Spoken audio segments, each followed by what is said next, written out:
We now go to the realm of Faerun, of the Forgotten Realms. This adventure is going to take place within the Sword Coast, also known as the North. We have 6 fortunate or unfortunate souls who seem to be intertwined in this particular moment in time. So, trying to solve a particular issue, running from their past, or seeking to understand adventure itself. Every one of them has their own. Every one of them has their own reason for being. For being here. There has been a call. In recent months, recent weeks, of a enterprising dwarf mining company called the Rockseeker Company. Of a trio of brothers of the Rockseekers. One brother, Gundren Rockseeker, resides in the city of Neverwinter. He was braggadocious in talking about how him and his brothers have found a very profitable venture. He did not go into too much detail, but it's loud enough to the point that he used it to advertise a mercenary job. Each character has heard of this job in different ways, and are coming together at the outer gates of the Neverwinter gates. However, before we begin this ever so illustrious adventure, each character has circumstances they must first attend before they arrive. I am now going to roll a d6 to determine who goes first. Alright. Don't need this anymore. Give me a second.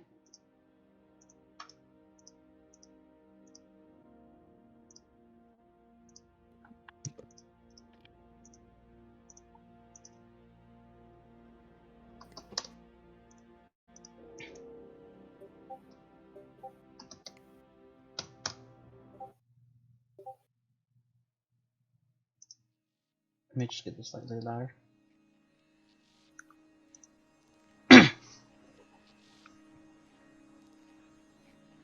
Let me check it out. Alright, here we go. Lawrence. Cole. Yes. It has been about a month before a very particular incident has left your reputation in tatters. You have been surviving off of the occasional good graces of the kind merchants, and avoiding places that would appear to have a strong military presence or guard presence. You are in a tavern right now called the Steel Toe. As you are sitting down, this is a place where that serves cheap alcohol, and so that will not expect a conversation out of you. As you reside here, with your very dingy and somewhat meager meal, someone approaches you, someone you recognize. He sits down and pulls the hood back.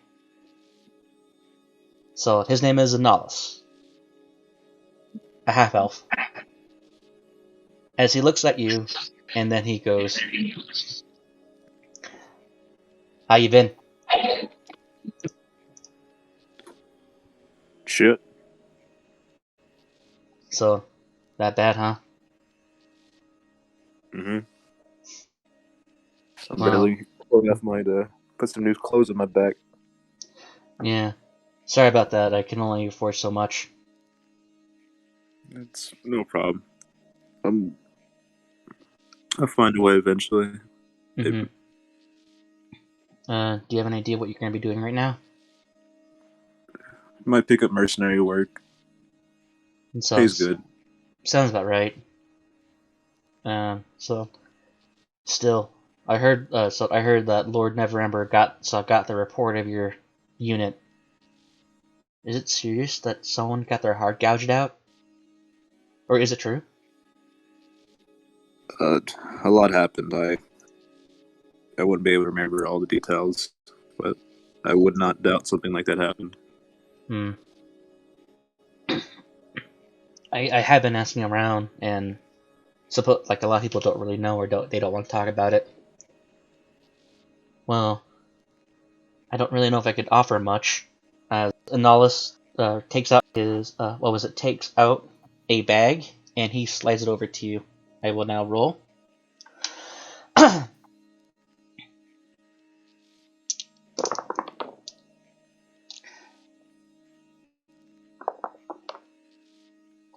He hands you 21 copper pieces and 2 silver pieces. He goes, "It ain't much, but it'll probably help you pay for a carriage partially way out of here." Anything helps. And as it happens, he goes, "Well, so you said that you need to do some mercenary work. Aren't you kind of worried about building a reputation for yourself?" Well, more of an off and on mercenary work. I'll pick up small jobs no one wants. Nothing too big. Right. I actually have a cousin who lives in a far off border town. Does he offer work?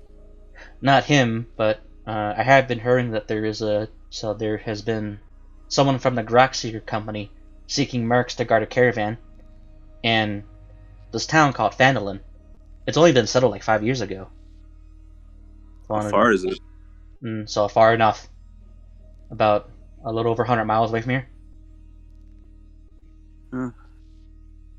It's not considered to be a member state or a part of any particular city state. And that means it's a bit more lawless. The only thing you'd have to worry about out that far out that way would probably be bounty hunters and bandits. Sounds like a great opportunity. Right. Know any carriages that way? Yeah, I heard that at the gates there's a man called there's the Rockseeker company. So I made arrangements that I spoke of a very capable merc. So I already vouched for you, buddy.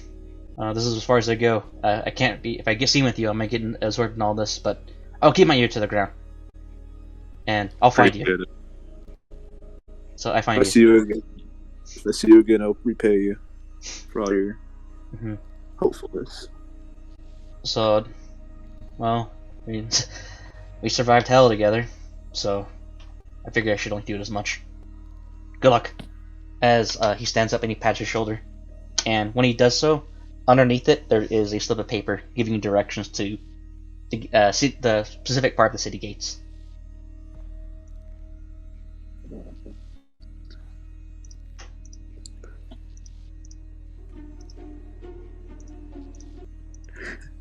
I pick up the paper, just begin to read it. You're able to read it. What does it say? It says good luck, and it has an X on the city map of where you need to go. Okay. I pick up the bag, and I begin to make my way there. Alright. Covering my face in the process. Alright. Alright, I got that you taken care of.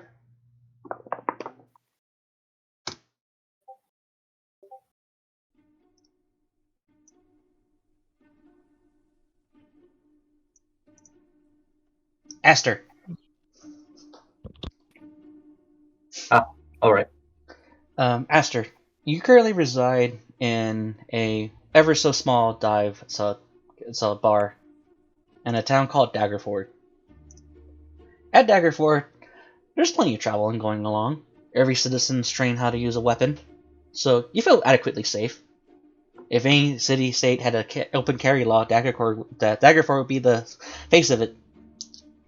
As you are currently minding your own business, a very particular man who looks like a very frustrated miner comes up, approaches the bar, and there are various individuals who are enjoying the company and the food. Please roll me performance.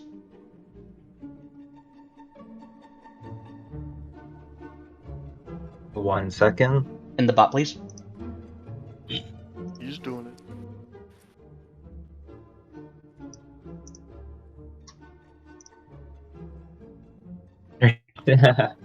All right.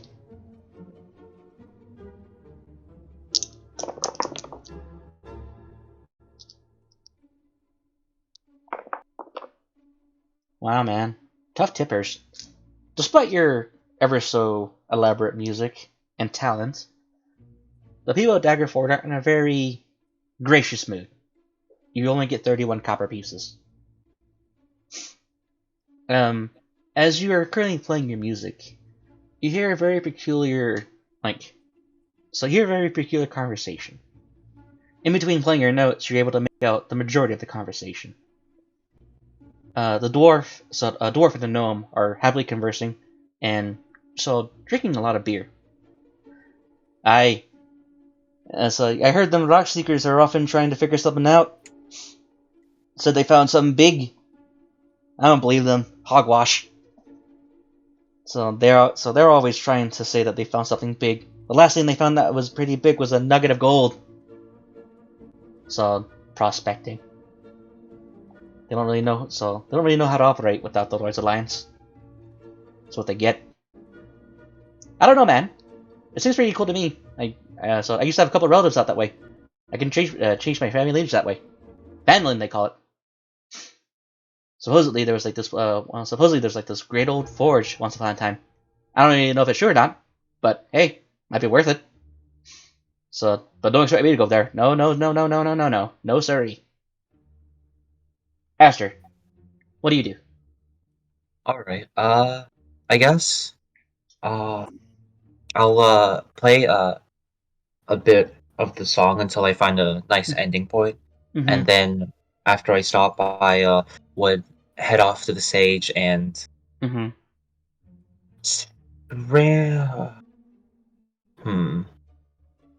know, I would guess I would... How much does alcohol would cost there? So alcohol here, it's a pretty cheap place, about 3 copper. Alright, and, are these two drinking or no? Oh yeah, they certainly are. The dwarf is having like a big mug, and so is the gnome. But the gnome, they don't have anything smaller for the gnome, so it's about the mug looks like about the size of his head, and he has like a little Benny straw. I see. Are they, like, close to finishing the drinks, or what? Yeah, they're getting pretty close. They haven't started their second round yet. However, you're able to judge by their attire. They're not very wealthy individuals. If anything, this is probably like them hanging out here is actually a bit like considered a night in the town. I see. So, I guess I'll head to the bar and order, I guess, just what they're having. For each cup. So there's purple grape mash, wine, regular beer, and then a special what's it called, shot speciality for this particular bar. It's called 3 halflings in a trench coat.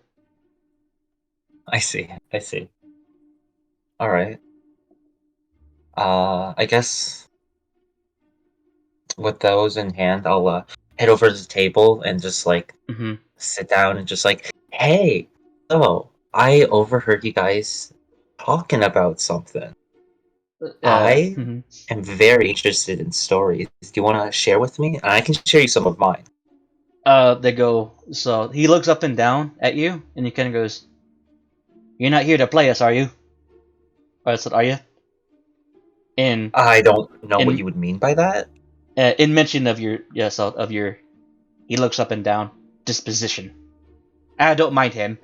As the gnome happily snatches one of the drinks, and he sticks his Benny straw in it, and he begins to eagerly sip on it. Sit. I always like talking to people. And the dwarf is a little bit apprehensive of you. Wonderful. All right, thank you. Sorry. Yeah, I do know that I may look a bit deceiving, but trust me, I don't have any intentions to do that. And I'll gesture and like hand him over the other drink. Right. The dwarf looks at it, and he kind of like twirls a drink around, and he goes, It buys you 1 story as he chugs it down in 1 gulp, and he slaps it down. You know what? More than 1 story. So, you're square. And Exciting. so the dwarf is like, he's a lot more personable to you. You're able to exchange a couple of like little rumors here and there.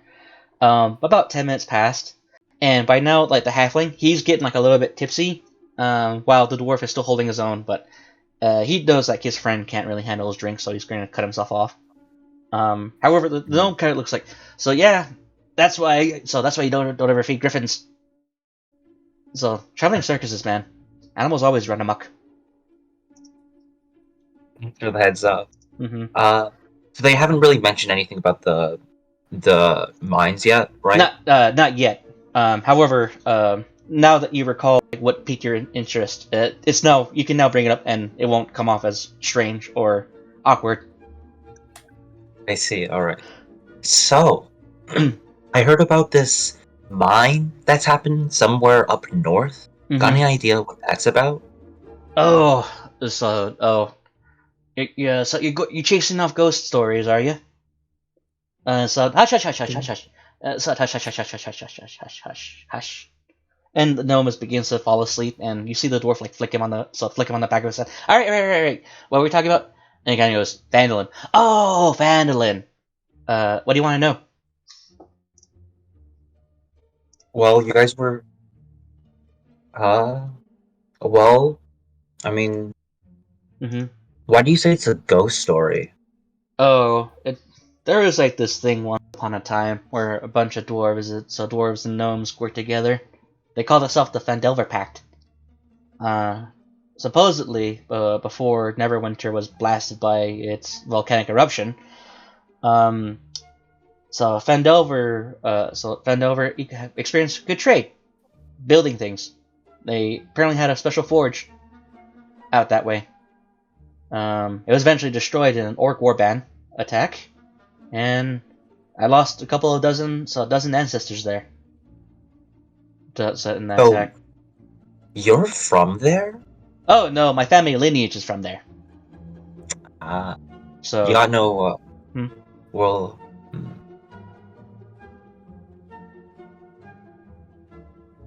So why do you think it's that?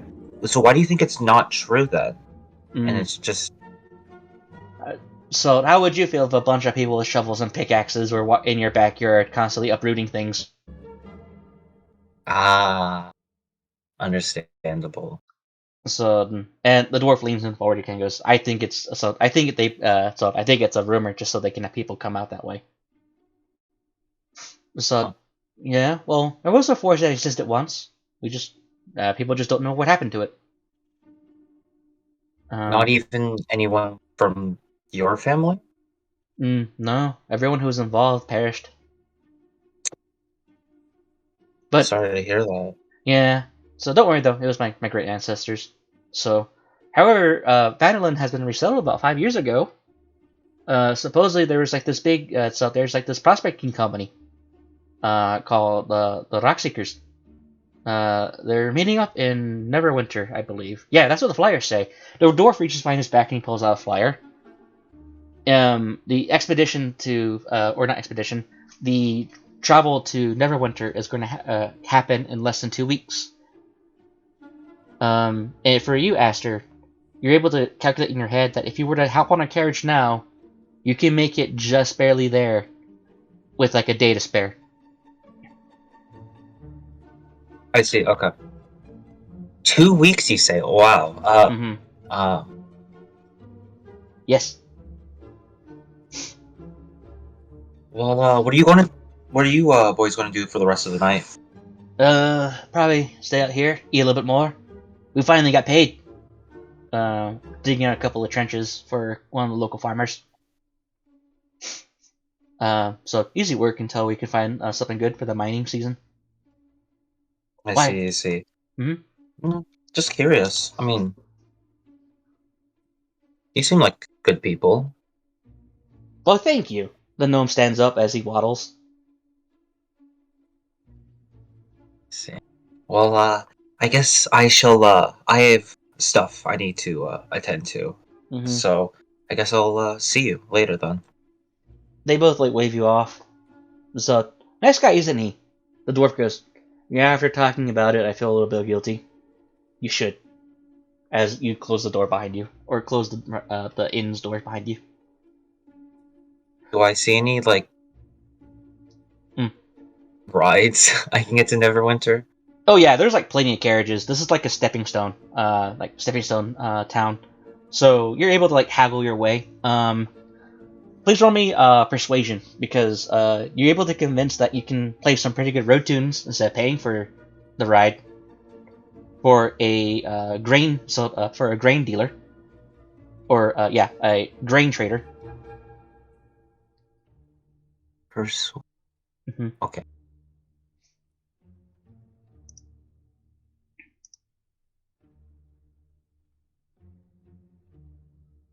Hey, that's pretty good.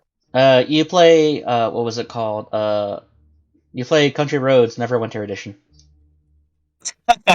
Wow. All right. Of course. Yeah.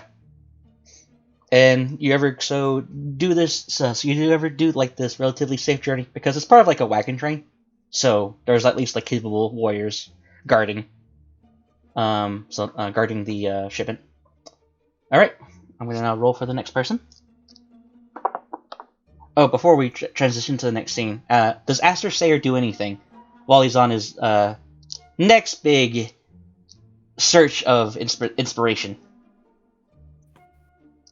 What do you mean by that? He's a music guy, so you would think that he makes a lot of music of what he does.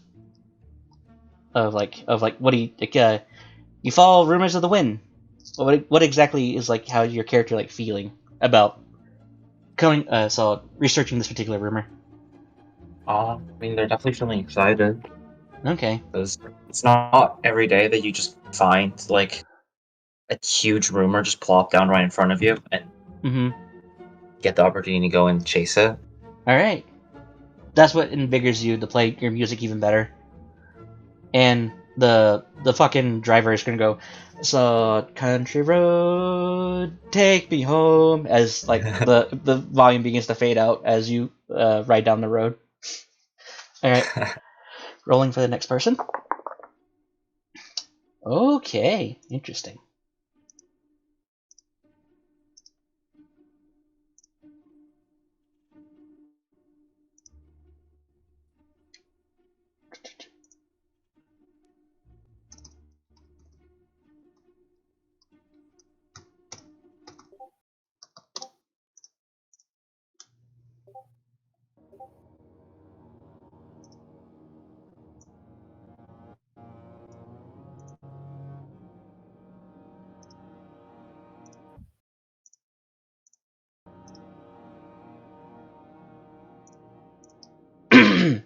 Let me get my drink my sip of water.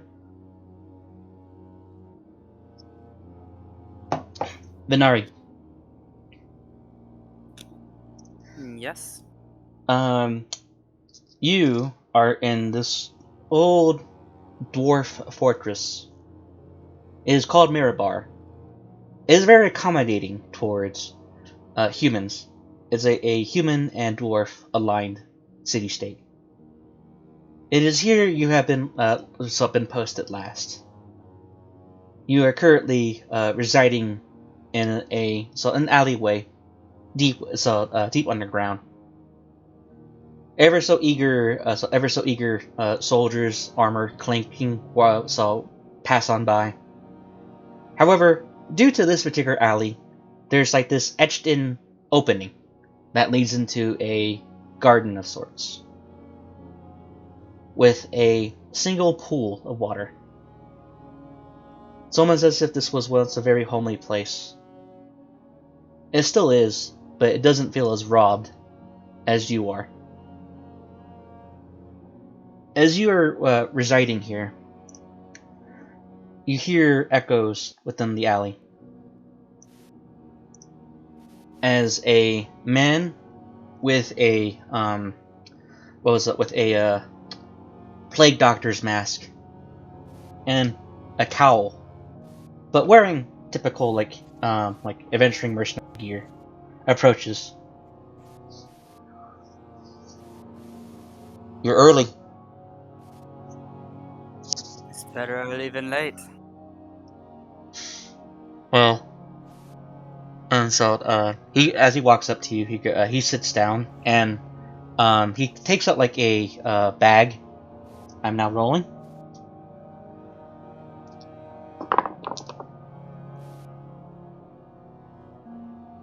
Score. The bag contains 94 copper pieces and 1 silver piece. As he slides it over to you. Here's this week's pay. Thanks for thanks for figuring out that those dwarves were dealing on the side. We were able to help one of the guards do like some kind of big private arms deal bust. This will definitely further a couple of our field agents here. Thank you for finding that rumor. Venari. I sit there and look at my fingernails. Mm-hmm. I mean, all's in a day's work for an informant. Mm-hmm. I forgot to mention, this character that you're speaking to, his name is Carver. Carver then, he kind of like looks over to you and, with like the reflection of of his, plague doctor's mask. When you glance at it, you currently see the current image, your current mask in one lens, and you currently see an old lens, or old mask, as well. You blink, and it's the normal, like, red piercing gaze. As Carver is like sitting next to you, or sitting near you, he goes, "How you been?" Usual. So, at least you Looking don't. for leads, surviving. Right. Well, I haven't really found anything involving your current predicament, but I have been searching. Once I start figuring something else out, I'll let you know. The rat bastards will pay whenever I find them. Mm-hmm. Well, I think I can't necessarily give you the information you need right now. However, I do think there's someone I could set you up with that can help you find what you want. And who might that be? To be honest, I don't know her actual name, but she goes by the code name Inara. Or not Inara. Sorry, fuck. Let me look at my note here. Sophitia. She goes by the codename Sophitia. She resides in this far-off place way to the south, so down the long road. You gotta go past Longsaddle. But, there's this old mining town called Phandelver. And Sophitia, she's pretty high up with the Zentaran bigwigs. So, if you help her complete her mission, that will give me more than enough, give me enough support within the Zentarum for them to spend more resources for what you need, for what you're looking for.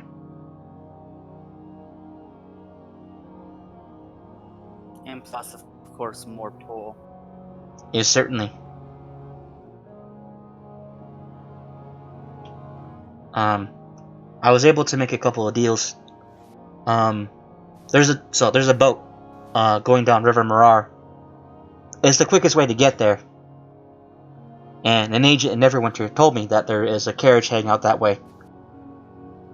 I think it's your best bet. Are you interested? Definitely. When is the carriage heading out? Carriage is heading out in about 10 days from now. But if you travel by boat, you'll be there in a week.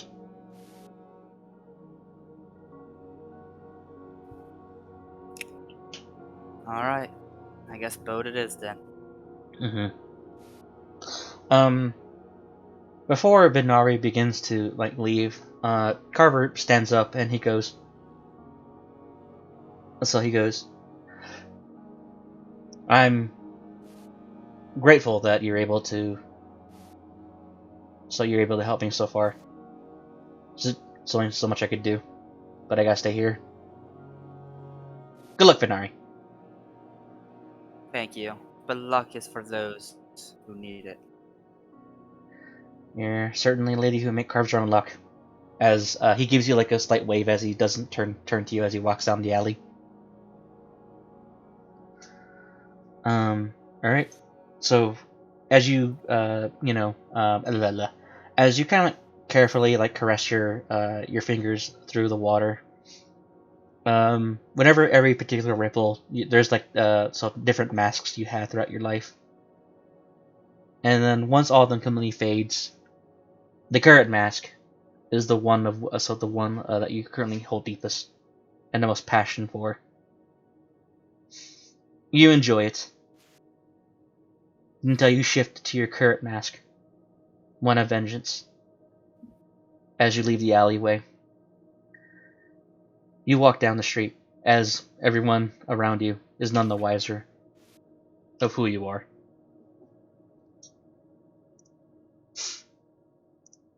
Alright, let me change the music.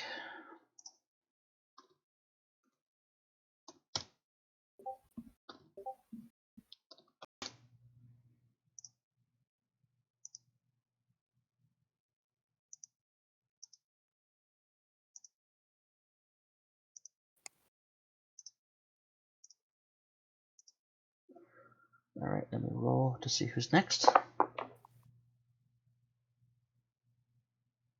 Alright.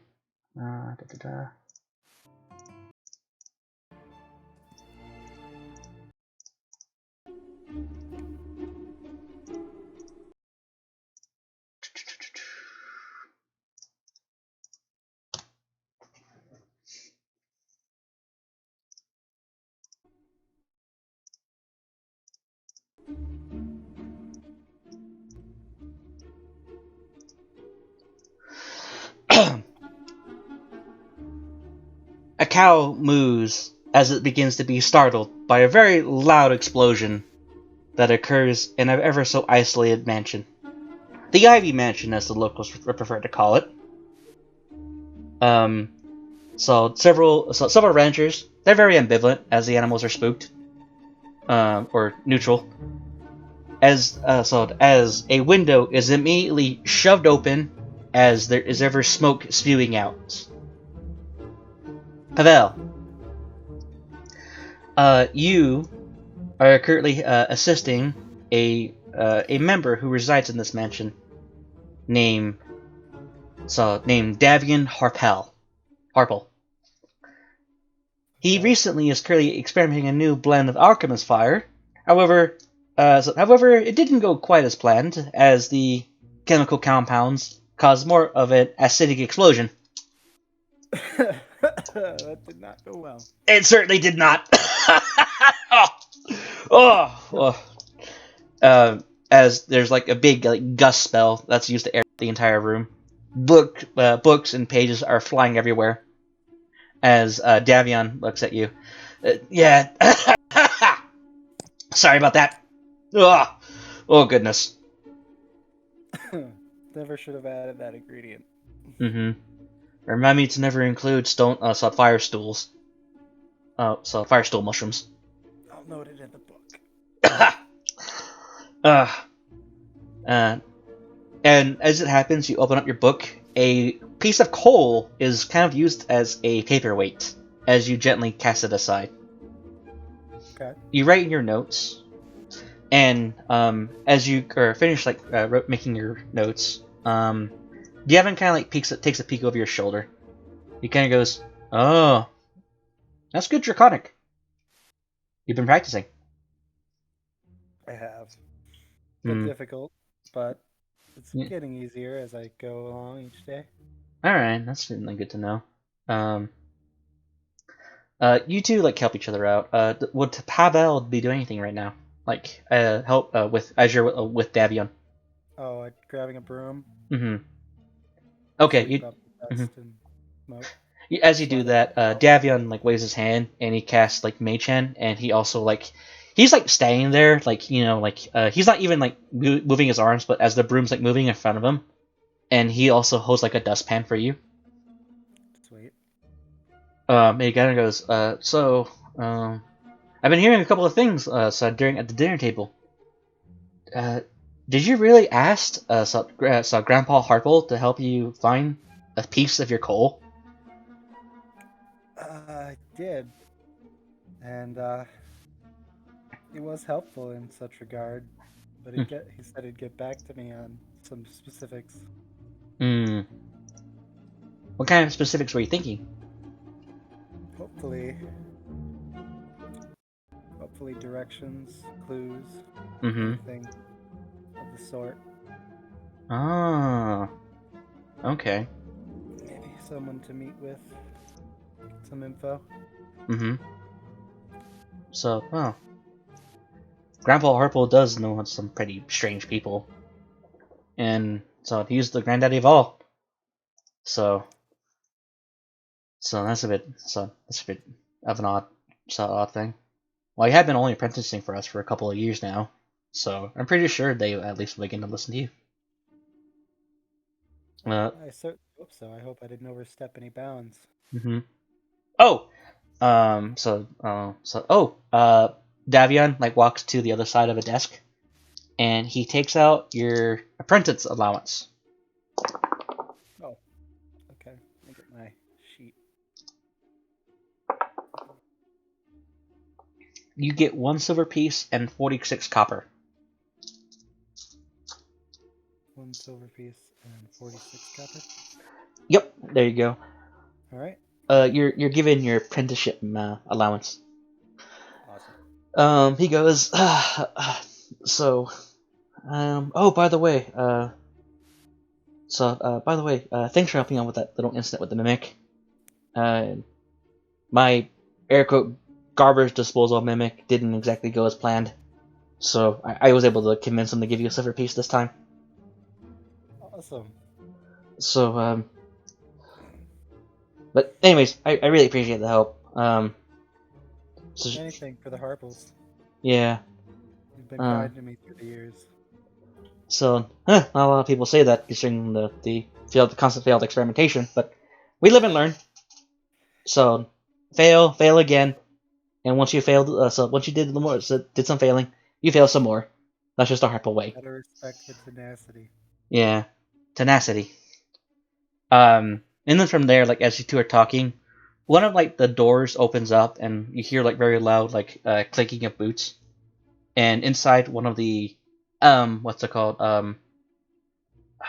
accountants of the family approaches. Pavel, we have so the grandfather has wishes to have an audience with you. Would you like me to finish cleaning, or? I got this. As Davion takes your broom and actually begins to use it. Thank you very much. Mm-hmm. All right, You're in trouble! As he shouts at you at your expense in the hall. As I sweep away the dust from my cloak, or robes, whatever you call them. Yeah. As you currently are walking down the hallway, there's like ever so if this wasn't a Mage Family, this would be a very lovely mansion. However, there's like occasional like heavily arcanic scuff marks, burns, torn out bits of carpets, and claw marks. At first it was a bit unsightly once upon a time, but to you it's just Tuesday. It's just Tuesday. As the door opens up, as you currently are in this massive library, it's basically kind of like there's like a spell that leads you to like a pocket dimension of this like grand library. Oh, a dimension door or something like that? Kind of like that, yeah. As you enter, the bookshelves immediately begin separating and forming a path directly toward the head Harple. As he looks up, and he currently is stamping things. There's like a pile of papers, and he's stamping things. I'm here to answer your summons. So, good day. So certainly, please sit. And before you can even see no, a a fucking chair manifests out of nowhere, and it forces you to sit down. Like it literally like revs up, like flies to your like the lower legs and like kicks you to sit back. Okay. And unfortunately, it loses its wooden status as it therefore becomes like a watery beanbag chair, as you kind of like begin to sink in uncomfortably. Alright. So and it kind of goes, the water bags were definitely a good idea, but it doesn't look accommodating. So I do appreciate it. Helps he makes up the furniture I often use, as he makes it on the stand and slides over the paperwork. And this is? The Grandpa Harple. There's like a whole bunch of Harple names. I just need to make. I just didn't have enough time to make notes. Grandpa Harple, but what should I call him? Master Harple or Yeah, Master Harple will be fine. Grand Harple? Grand Harple. Grand Harple is better. Okay. And what are these Grand Harple? Oh, all these. This is the current stuff we're going to be buying for the next year and a half. Just some like little notes here and there. As you hold one up, it's basically like a list of like grocery list items. Yeah, with a Harple or an apprentice requesting for an experiment. So he's approving every one of them with like the family sigil. Okay. As you could definitely, as you could tell by the gigantic pile, like on the left you see like about 100 pages, while on the right of approved future experiments is like 2,000 sheets, like 1,000 sheets of paper high. And there aren't any like morals here. They're just like, here you go. Mm-hmm. They get paid by the local ranchers for protection, so Okay. they make a decent money. And whenever it's time for like the trade season, they rake in the cash because there's like a air quote Harple tax. The Harples don't enforce it, but the head families of Longsaddle do on their behalf. Yep, they mediate as a neutral party. So as you currently see, like all this is being approved, and he looks up at you, kind of goes, "You're very peculiar to currently requesting to speak to one of my magical dealers." As he makes another stamp and slides it over. So that kind of stuff can give you a bit of raised eyebrows in the Lord's Alliance. Are you still sure about this? As he stamps another piece of paper. It's calling to me, and I must answer. All right. Well, I can't be one to stop stop a honorary Harple from achieving their mission. So, I think I know a guy. Great. Mm-hmm. His name is Rockshaw. He lives in Neverwinter. Neverwinter. Where is that, Grand Harple?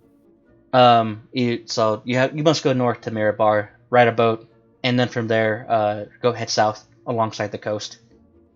It's about a good like 600, 800, 700 distance. All right. He looks at you and he goes, "Well, I can't promise that he can help you get what you want to find, and like everyone, you must earn your keep." As he stamps out a piece of paper and slides it over, and he looks up at you and goes, "You do help out Davion, and frankly, he needed a friend. So, the honor's all mine." Pavel,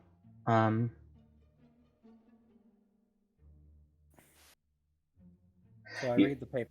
Yeah. Yeah, and as you look at it, it just shows you like a dealer called Rockshaw, and where to find him. And he looks at you.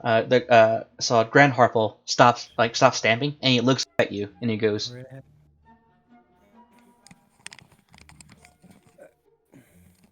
Sorry, family. Okay, sorry, I had to answer my brother. That's fine. You were saying? The Grand Harple stops stamping, and he looks up at you, and he stands up, and he looks you in the eye. I stay stuck still. And he goes, "Please, recount to me. Why is this so important to you? Besides it calling to you." I've been entrusted with this item, and I must see this through. Mm-hmm. I don't, as much as I love this town and the Harble family, one cannot experience everything magic has to offer by sitting in one place. Tenacity! As he claps his hand together, and the stamp flies flies upward. It hovers and it stamps your paper. And once once his fingers is done clapping, he separates it and he leaves like this really huge ass glyph, and he presses it forward. And for you, you're like, oh god, no, not this again, and you're immediately swallowed by the glyph. Why is the connection so?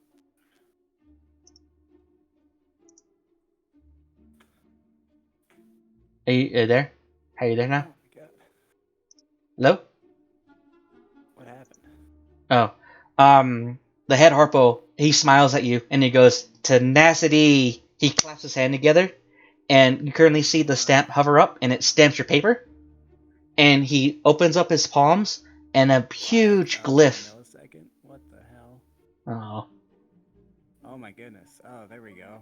The hell was that? I heard tenacity, and then my connection went to 5,000 per millisecond, and I'm just not sure why it did that. Can you hear me now? I hear you just fine. Yeah. Okay. He claps his hand together. The stamp hovers up, stamps your paper, and he separates his hands, and this huge ass glyph forms. And before it approaches you, he kind of goes, I wish you good luck in your endeavors. And be sure to write to us from time to time. We don't get out much. Will do. And as it happens, you're like, will do, but you're like, oh god, not this again, as you get swallowed by the glyph. Oh my. And once you appear, you're looking left and right. You're currently in a field, but you're upside down. Oh. You basically crash on your head, and you basically like T-pose, like, and then your body just strikes the ground. Oh. It's yeah. Grant Harple needs to work on his teleportation techniques. And a book, like a single in what was it? Floating lips appears, and he goes, "Don't push your luck," as it disappears. Pavel, you look at the sheet of paper, and it says Rockseeker Caravan, or no. So come see Rockshaw at Rockseeker Caravans. And you look at your sundial watch, and you look at the time and the date, and you're like, oh shit, they're actually going to be meeting in a few hours. You better hurry. All right. So, by the way, it's Pavel. oh, Pavel? Okay. Pavel. All right. Got that. And let's see. Why it's Pavel. And rolling one more time. All right.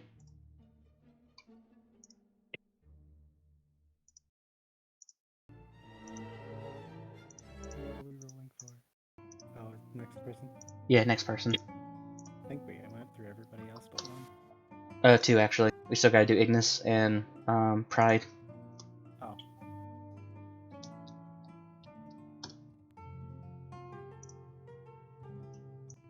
Oh wait. What, before we do that, what was the I need to put that guy in my bonds. Who was his? What's his name? What was his name? Davion Harple. Davion Harple. Thank you. Pride. Summoned. Pride. You are currently residing at a somewhat of an academy. There are initiates abound. This is a very neutral academy, as nearly most non-violent religions, or not necessarily non-violent, but the least, so the non-genocidal religions are conveying and conversing. Amongst here, there are several students who are currently like in classrooms, physical training, and other such. You and 4 other students are currently standing in a isolated room where there is a banner of a place called the Jade Academy. It is here that the headmaster is a little more open in order to guide and teach people, those who put in the effort to discover themselves.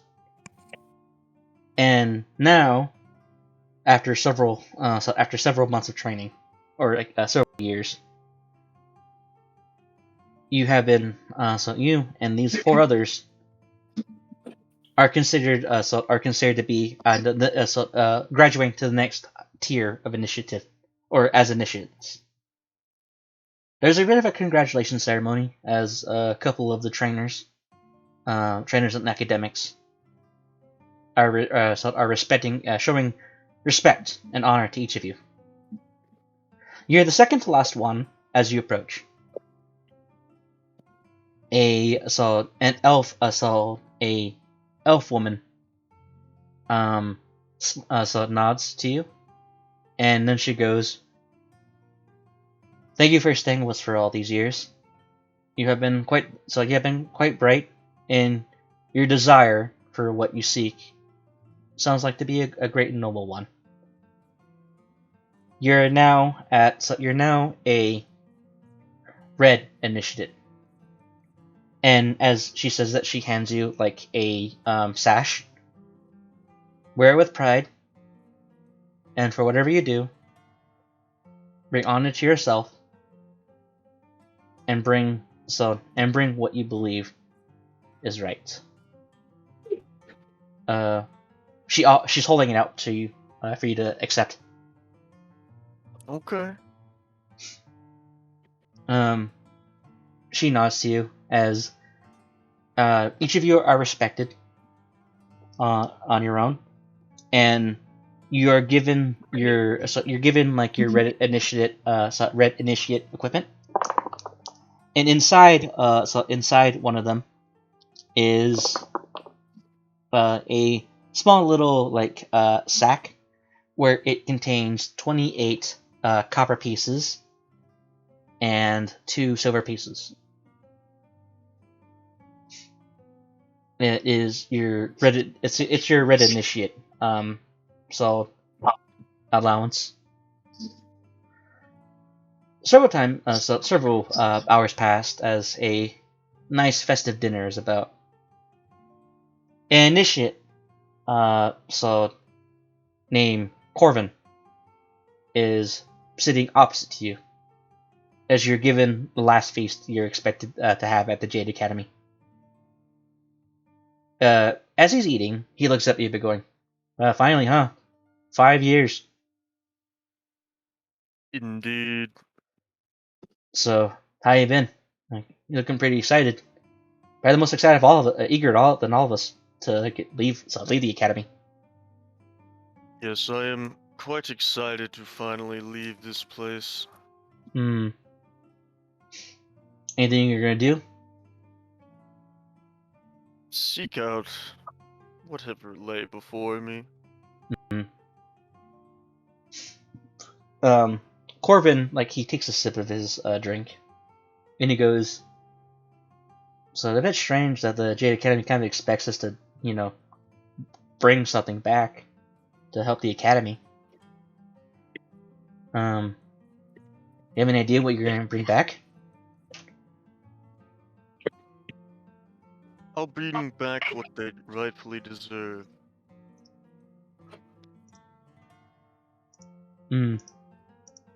Alright. Well, I'm able to get myself a ride to Neverwinter. You're more than welcome to join me. My uncle's taking me there. Prospects in this city? Wait, what now? It cut out for me. So yes, with the Great Chasm being sealed, there's still some monsters still lying about. It could definitely use some assistance from us. I figured that'd be a good place to start for me to cooperate with the Lord Protector there. Corey, or not Corey. So Charles over there. He's going to go to Waterdeep. He's going to see if he can try to save a couple of lost souls in the Undermountain. We're all going to a bit of like hotspots to a degree. You're more than welcome to join me for the ride, but you don't need to stick around after that. I'll take you up on the offer for the ride, but then I must go on my own path. Most certainly. You've always been the most eager one, or like the most talented among us. So do what you see is best. Corvin like takes another sip. Pride. What do you? What's your character like going to be doing for like the next like half day before he's sent out? Oh, there's not much. I guess just stand around. Okay. Do you do like the stand around like time lapse kind of thing as you're waiting for it to leave? Yes, I stand there. Time flows around me. Do you smoke? Do you just like stand there? What do you do like to entertain yourself during the wait? I slowly look up. Okay. In like a Phantom Pain like smoking sequence kind of goes by as you look more and more up. What do you like? What's your expression when you're looking like all the way up to the sky? Completely blank. My mustache covers my mouth. And after that, so after that time lapses, Corvin, who's rather used to this by now, he walks by you and he waves like his hand right in front of your eyes. My ride's here. I snap out of it. Let us go. So right. And the other initiates, like red ranked initiates, they're kind of like thinking themselves, like going, "Yeah, he always has been a bit of a weirdo." So yeah, thank God I don't have to party with him. So I pray for those who are. As you begin your ride, it takes like about several days to it takes like about a couple like days to get there, or not days, like a few weeks. You do arrive at the outside the gates, or like you arrive in the city of Neverwinter. Corvin says his goodbyes as he goes to seek out the local guards to see for that. While you're currently roaming around Neverwinter, you do hear like ever so constant like murmurs and a lot of like town criers who are essentially advertising the Rockseeker caravan, or the Rockseeker prospecting company. And you hear it enough to the point that, while you're several days in Neverwinter, it begins to like stick out in your memory. Not that your funds have completely dried up yet, but out of everything you currently can find at your abilities, this one kind of speaks to you. Do you start seeking out the Rockseeker company? Where am I? You're like on a regular city street in Neverwinter. Is there one of those criers around? Yeah. There is a tiefling crier. I'll go up to the crier. You're gonna goes, so Rockseekers ever so seeking value. Oh gods! As you're like are casting a shadow over him. Can I help you? You have a prospect? Yes. A mining company is requesting assistance. Where? Outside the gates. He points at the flyer and he taps it like several times over. I take the flyer from him and I just start walking towards the gate. The crier looks at him and goes, "Finally got rid of all those damn flyers. No one was taking them." As he walks off the street, and grabs like different flyers. So, Lord Neverember that requires brave souls to venture into the chasm. Yes, it will. You will be provided a free body bag. as he continues to cry. Other jobs as you're making your way. Due to your stature, not that many people kind of like impede your path to this particular prospect.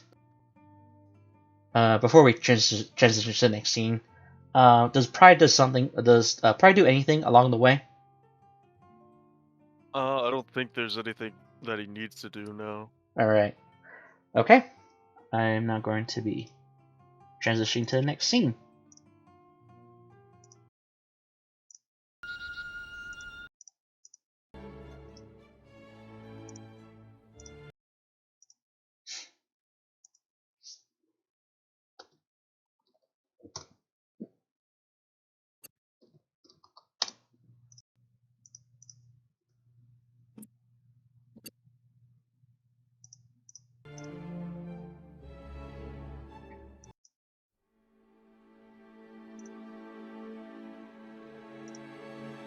All right, Ignis. Yeah. You are at a bit of like a place considered to be a rest stop, as in that there is a veterinarian, a metal worker, and a townhouse. That's provides like basic shelter, like services in the short term. As you are currently residing by yourself, what was it? You are currently looking over a bit of like a map, and from here you are kind of like pondering like how to begin to plan your next move. Several carriages aren't exactly too helpful to venture to a place called Phandelver. It is a name of a town you came across once, and old notes relating to relating to one of your relatives. As you are at this rest stop, kind of think of it as like a fancy truck stop in a way. Where most people who you talk to don't very seem eager to head out that way, or willing to even drop you there like as close as they can. There's bandits in those woods. There's something always going on there. Phandelver's a ghost town. It is a useless business venture. You are told that over and over again by different carriage drivers. Over time, you're able to work a deal out with the owner of this townhouse that you're able to sleep in a barn nearby. It takes a little while, but it almost seems like you're at your wit's end. It's almost getting as bad that you need to walk there. As you are sitting there. Oh wait, continue. I didn't mean to interrupt you. I didn't say anything. Oh, okay. So, Ignis, as you are doing that, a man kind of like walks up and he's like posting up job flyers, and one of them catches your eye, as there is this big extravagant flyer where it says "Caravan guards needed for Phandelver trade route." It's in bright red, print, and with a golden trim. Whoever is paying for this caravan, or who needs these caravan guards, really wants to leave a good impression. Do you approach? I would. Mm-hmm. As you, it hasn't even had time to really seal on the job board. As you tear it off, the guy looking at you goes, "Whoa."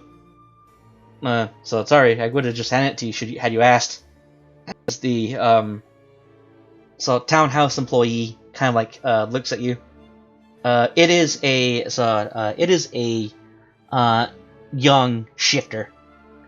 He has like a bit of like a he kind of has like floppy ears, and as he looks upon you, every couple of seconds he kind of like pants like a dog.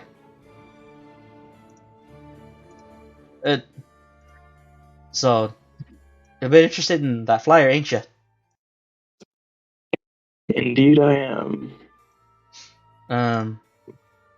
So, Look, huh? I'm What? looking for potential work, and this looks promising. Is there anything you can tell me about? Oh, certainly. There's like some company called the Rock Seeker mining company. They need a couple of brave folk to head out that way. Supposedly it's a place that's a bit of a dead end, from what I hear from all the other carriage drivers. According to this, he looks at the paper, and he also stacks your map of the north on top of it, and he goes, "Oh, look at this! You're like about just head directly south of here. You'll arrive in Neverwinter in about maybe 2-3 days. According to this flyer, that's where where the Rock Seekers are. At the city gates. And looks like they're leaving in about a week. If you leave now and catch a carriage, you might be there in a couple of days."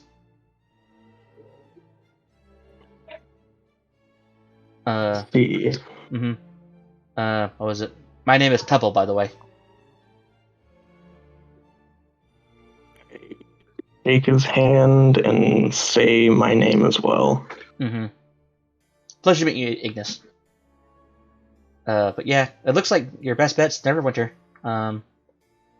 There's always like carriages constantly hanging out that way.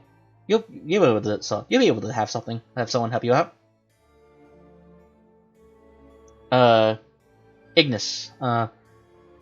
Before we got to this point, how would Ignis like pass the time or provide a trade for this townhouse?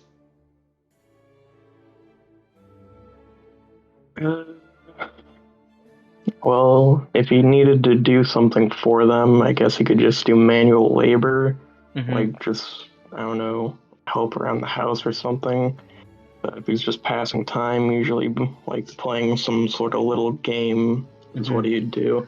Alright, Ignis, could you please roll me athletics for the manual labor? Yes.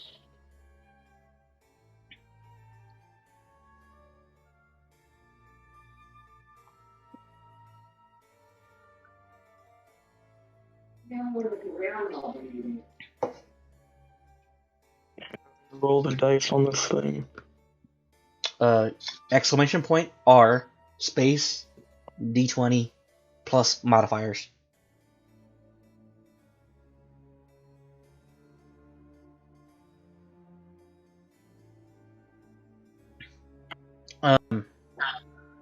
Your strength mod, or if you're proficient in athletics.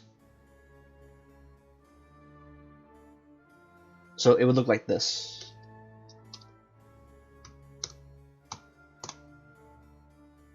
Just subtract the period.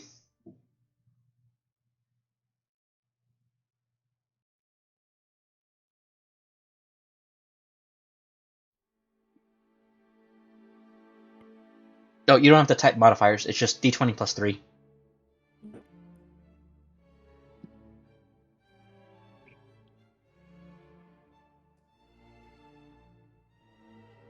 Exclamation point R D20 plus 3.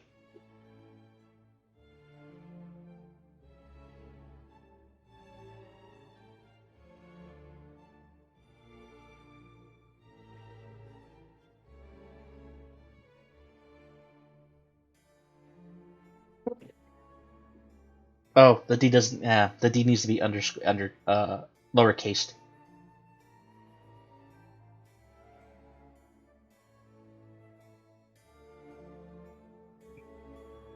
All right, cool.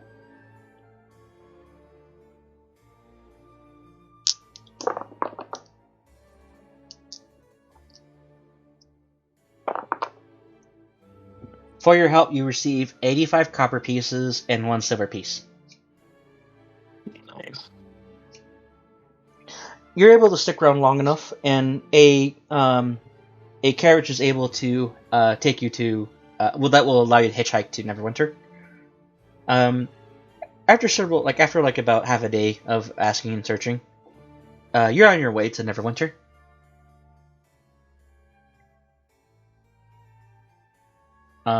Let's see. Oh, and the owner of the townhouse is very grateful for your assisted labor. You only would have got 85 copper pieces thanks to like everyone around the townhouse, and he gives you a silver piece as a sign of gratitude.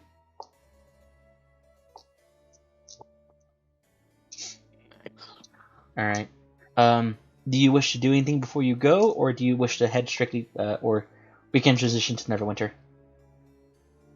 Gonna mosey on down the road and go to Neverwinter. All right.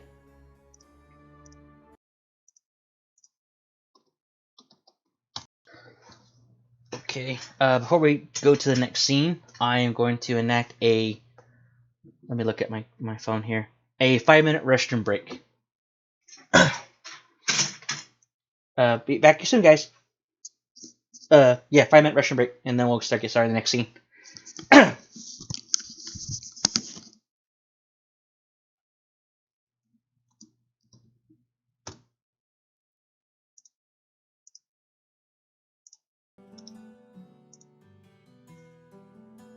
Oh, let's see here.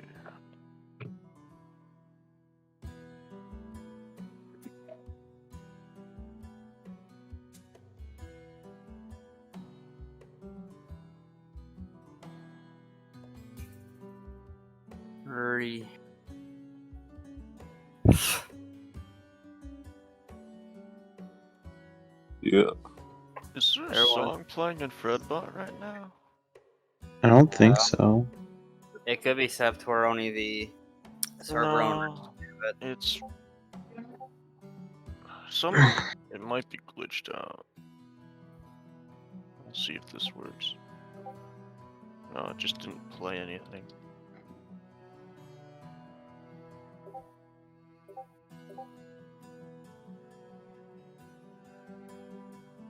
Redbot, you have failed me.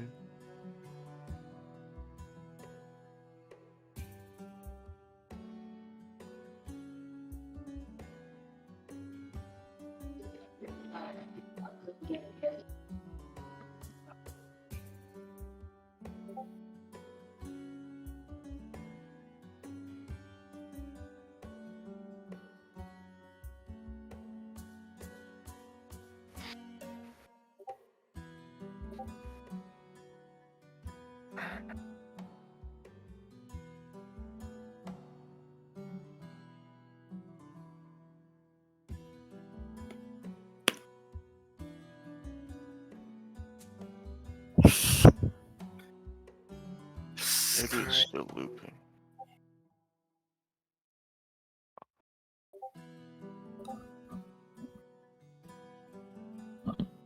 Try stopping and then restarting. I'm trying to get. I don't remember the command to disconnect him. It just stopped.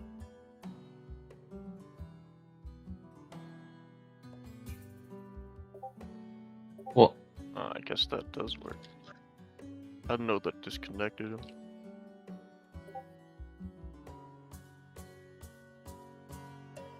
Redbot's having a stroke. I mean, There we go. Big iron. The download for your stranger one fine day. after this session, I'm probably taking a nap. I'm tired.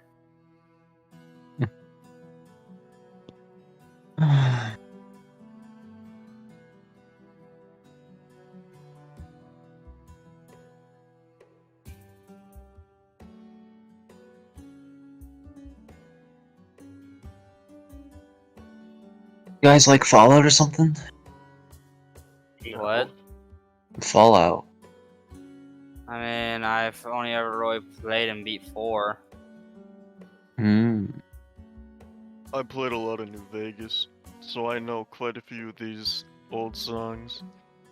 I see. Never played 4? I played 4. Well, what were your guys' thoughts on 4? I loved it.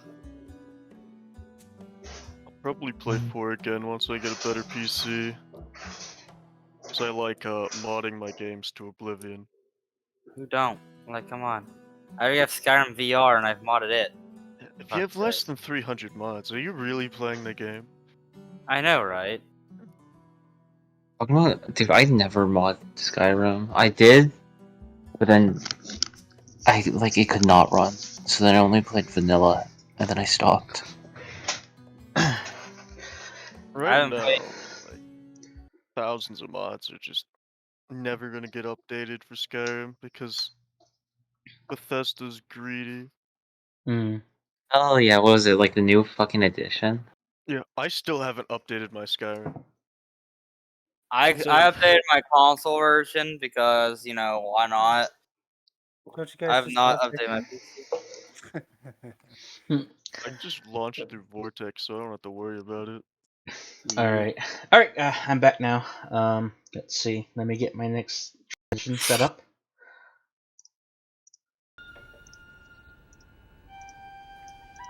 Pride hijacked the music bot. What? It's not hijacking, it's called repurposing and fixing a broken man. First off, it's not a man. Calling it a man is assuming, you know, robots actually have feelings. You're Yeah. right, he doesn't have feelings. Damn. Dude, rip Fred boat. Use him. Robots don't have feelings, man. Robots are just robots made for our own use in entertainment. I see Don't let the you robots support do the this. robots have no rights. Honestly, I don't care. I'm just giving shit. Your microwave's gonna turn on you. It already has. What's your point? The Right, toaster's he's gonna be next. sitting and he's gonna come in the middle of the night, and all he's gonna hear is beep, beep, beep. No offense, my PC is more of a fucking robot than my microwave. Because it's a fucking Alienware. It's fucking high tech. Alright, is everybody Case. Alright, can we chime it down now? Let's see. Each of you have currently arrived at are currently arriving at the gates of Neverwinter. It is a pleasant day as roving fields of golden grain wave in the wind. It's almost as if nature itself is welcoming you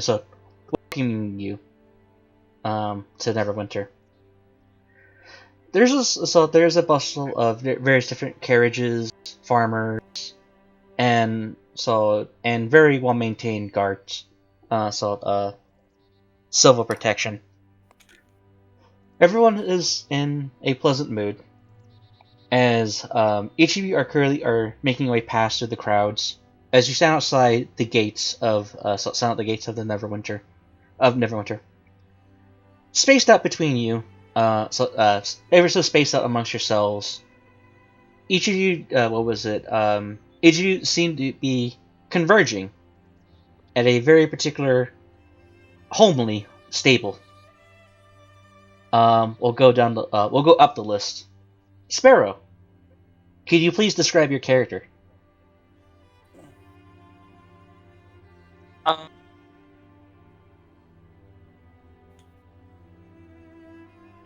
Give me 1 minute. Do you want me to skip your turn? Yes. Venari, please describe what she looks like. Alright. Venari is, of course, female. Weighing approximately 138. Height is 5'6". Hair is black, skin white, and eyes are red. Okay. Ignis, please describe your character. He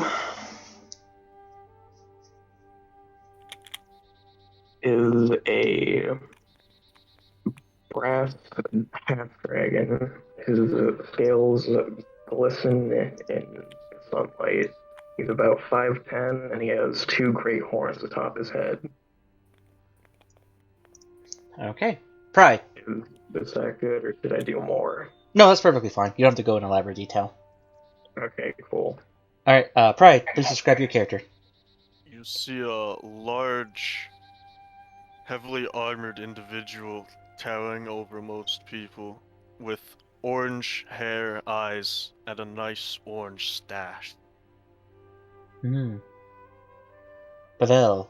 Or was it pronounced Pavel? Pavel. Pavel. Okay. Pavel. Please describe your character. So, black hair, brown eyes, 5'10", Mm-hmm. and he's like 28, 29 years old Mm-hmm. in age. Okay. So, he's wearing red robes with a little bit of gold in line. Mm-hmm. That's not they're not exquisite robes. They just they look decent. Mm. Okay. Let's go next. Lawrence.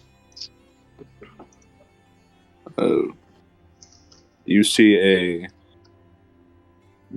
someone wearing a military wear that is unable to be distinguished to a faction, with a worn cloak covering his armor and a hood covering over his head, blocking his hair color. He has a tattered rag or cloth covering his mouth. The only thing that is able to be seen is his gray eyes. Okay, cool. Aster. About 5.5 feet, Mm-hmm. weighing I don't know, like mid 130 pounds. Mm-hmm. Is I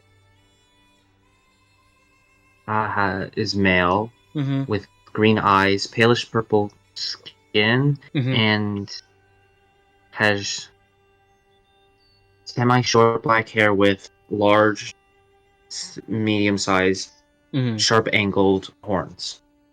Ooh, dangerous.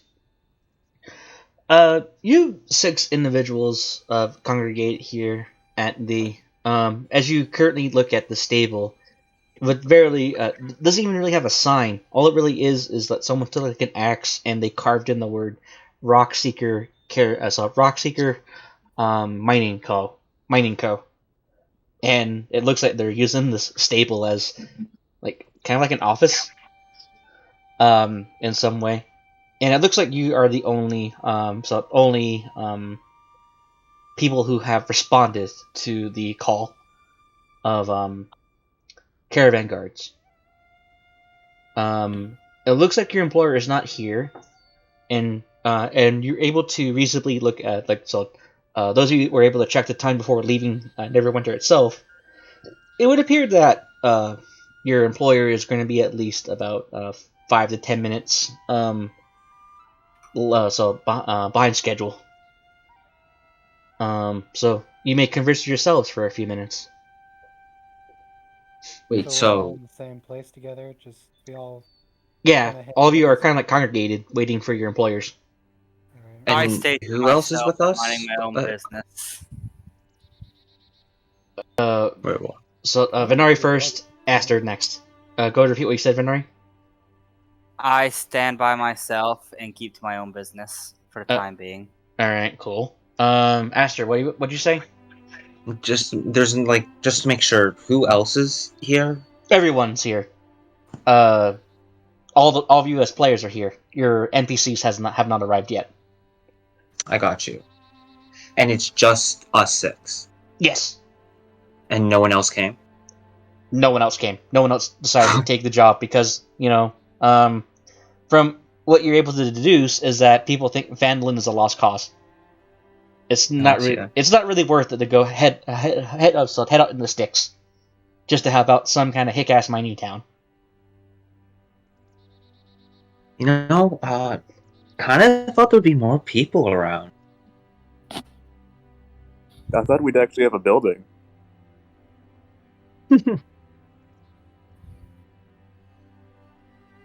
So, where are you guys from?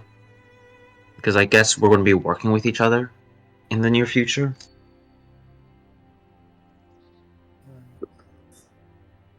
I'm from out east, deep in the desert. What about you? Where are you from? I don't really have a place, I would say. I'm mainly from from this, I like to roam around the southern areas of this place, I guess. But yeah. I'm gonna walk up to Aster, join the conversation. Hello, or hi, I'm Pavel. Hey, I'm Aster. Nice to meet you. What do? You look like you've What got do an instrument on your back. I do have an instrument. I am a bard, and I'd say I tell pretty good stories. And while music isn't the best, I say I play a decent tune. My hometown doesn't get many guests. I'd love to hear a tale or two in the future if we do end up working together in this job. I do have one about goblins. They are very feisty. I'll probably tell you that then. Sounds interesting. I got some stories of killing some goblins myself. Used to be a big problem where I come from. I mean, you look very capable. You do too. Right? Am I wrong on that? Or are we all What did human? I am. Wait, what? Wasn't one of us not human? That would be. Wait, I don't know what. Changeling looks human, right? So. That'd be Ignis. Yeah, Ignis is still looks like a human, but has more at a glance it looks like as if Ignis might be covered in scars, but it's actually like a combination of a scaly exterior. Yeah, it's like a mix of skin and scales. Mm-hmm. Maybe it's gonna be to the point parts of the body skin, but then around muscle regions or areas of of tight skin are scales. If that, yeah, and mostly like a dragon head, but the rest of my body is mostly human. Oh, like your artwork piece. I get it now. Yeah, I'm still working on it, but I should have a sketch out by tonight, if not tomorrow. All right, cool. Carla, when you said that Venari has white skin, do you mean as in alabaster pale skin, like a doll, or actual white skin of changelings? Like Caucasian, the skin tone white. Oh, pale, just pale. Okay. Yeah. Is it pale enough to the point that it could be teetering on what changeling hue might be? Kind of think of actual real life gender kind of white. Ah, okay, cool. And from a quick glance, no one would suspect you're anything different, right? Pretty much. Gotcha. All right. Mm-hmm.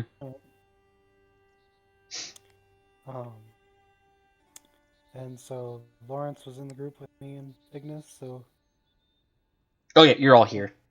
Yeah, I know, but three of us were talking. I joined their conversation. Mm-hmm. You're talking about ever so great songs. Yep. And I'm gesturing to Lawrence. Nice to meet you. Nice to meet you. My name is Roy. What is yours? Pavel. Nice to meet you.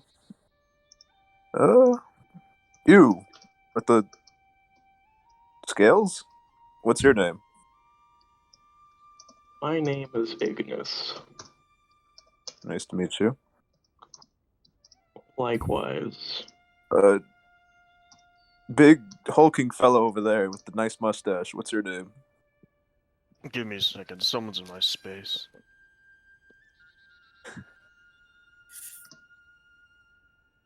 Huh.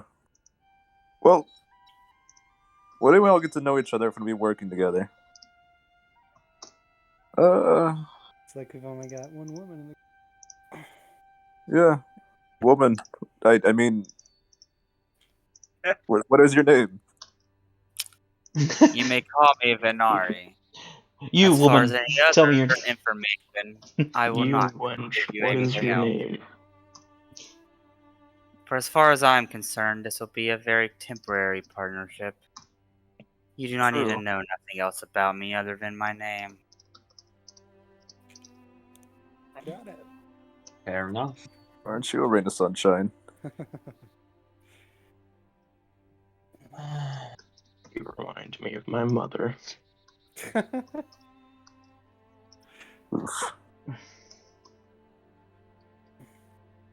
Well, Wait, Test. There we go. I mean, how many people do they expect to come along? Because, like, I was expecting at least, like, a couple dozen, well, right? is the group is this a large company? It should be, right? There should be more people.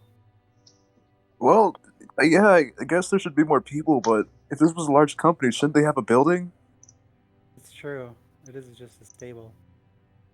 There's no horses here either. No. The handout I saw was delivered to me in a ghost town. So has anyone checked the legitimacy of this actual job? No, Oh. I just took a flyer and walked here. All the way here? You just walked. Yeah, And where were you from? I do not know. huh? I'm from Long Saddle. This quite the carriage ride and a boat ride to get here. Took quite a while. My place is known for its fine cut meat. Did you bring any with you? I do have some. Yep, it's and some jerky for the trip. You also have like like one of your rations is like the finest bacon you could ever imagine. It would make any shitty sandwich taste like heaven. Awesome. Because you're a member of the Hartwell family. You're given the best cuts. Awesome. So, matter of fact, I'm not with so that though. I'm just gonna say I've got some good stuff, meat wise. yeah, you have like the most delicious beef jerky. Damn right I do. Mm-hmm. All right. So, as each of you are kind of like are minding your own business for the time being, there are two men who seem to be heading in the direction of the stable. One of a well-dressed, smiling dwarf, and another with a long-haired, armored individual with wielding a semi-spiked club with round tips. The two ever approach, and about 100 feet out, the dwarf holds up his hand and he does a light wave. Greetings!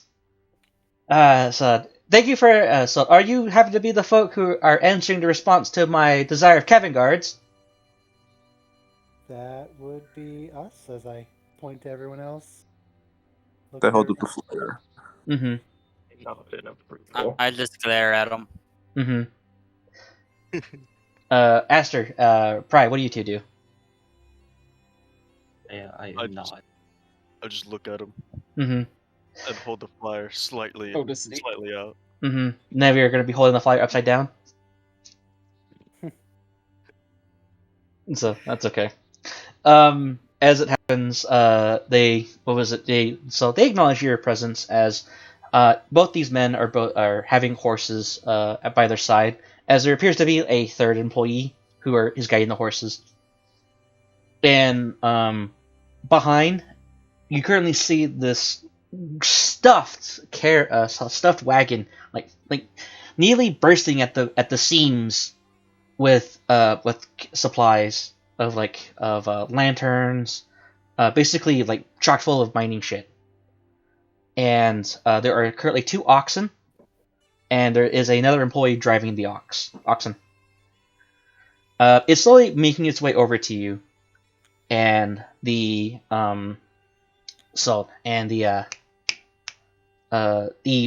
dwarf and his bodyguard are standing before you guys. Thank you for responding to my flyer. Are you lot available for hire? He also looks like, oh yeah, you showed me the flyers. Forgive me. It's been a very stressful few weeks.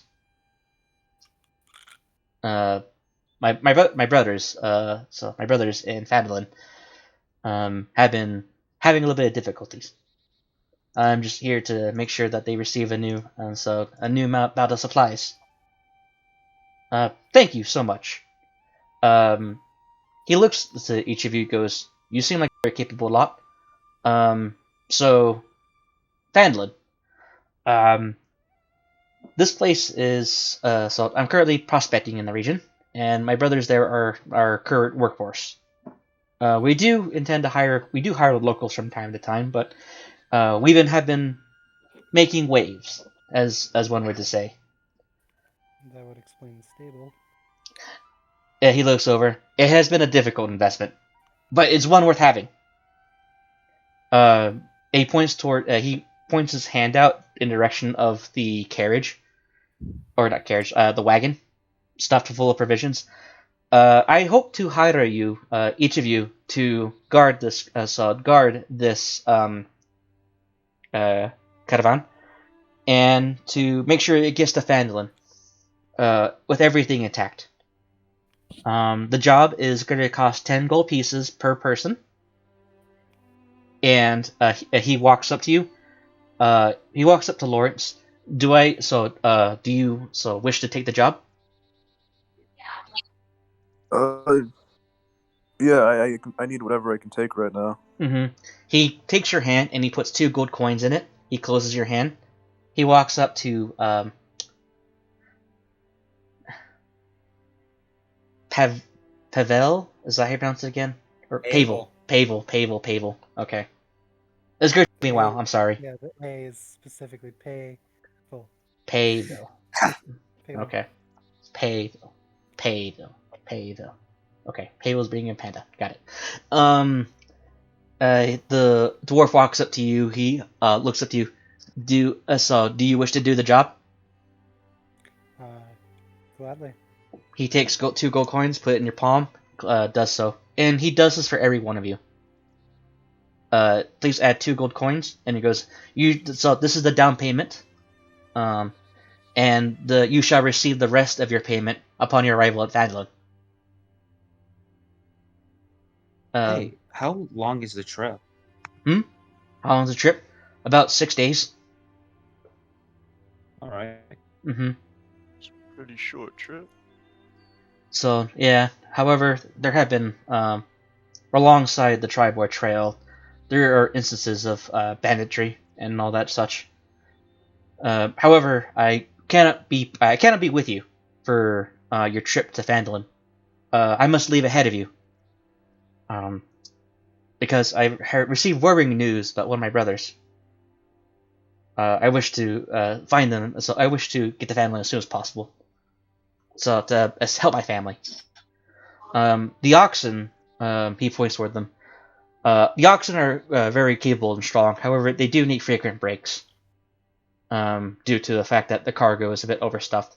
As this is the main supply line I can offer at short notice. So, Are there provisions in that wagon? yes.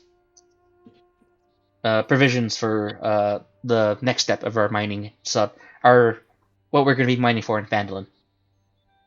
Okay. I gotta use the bathroom. I'll be right back. Okay. Water.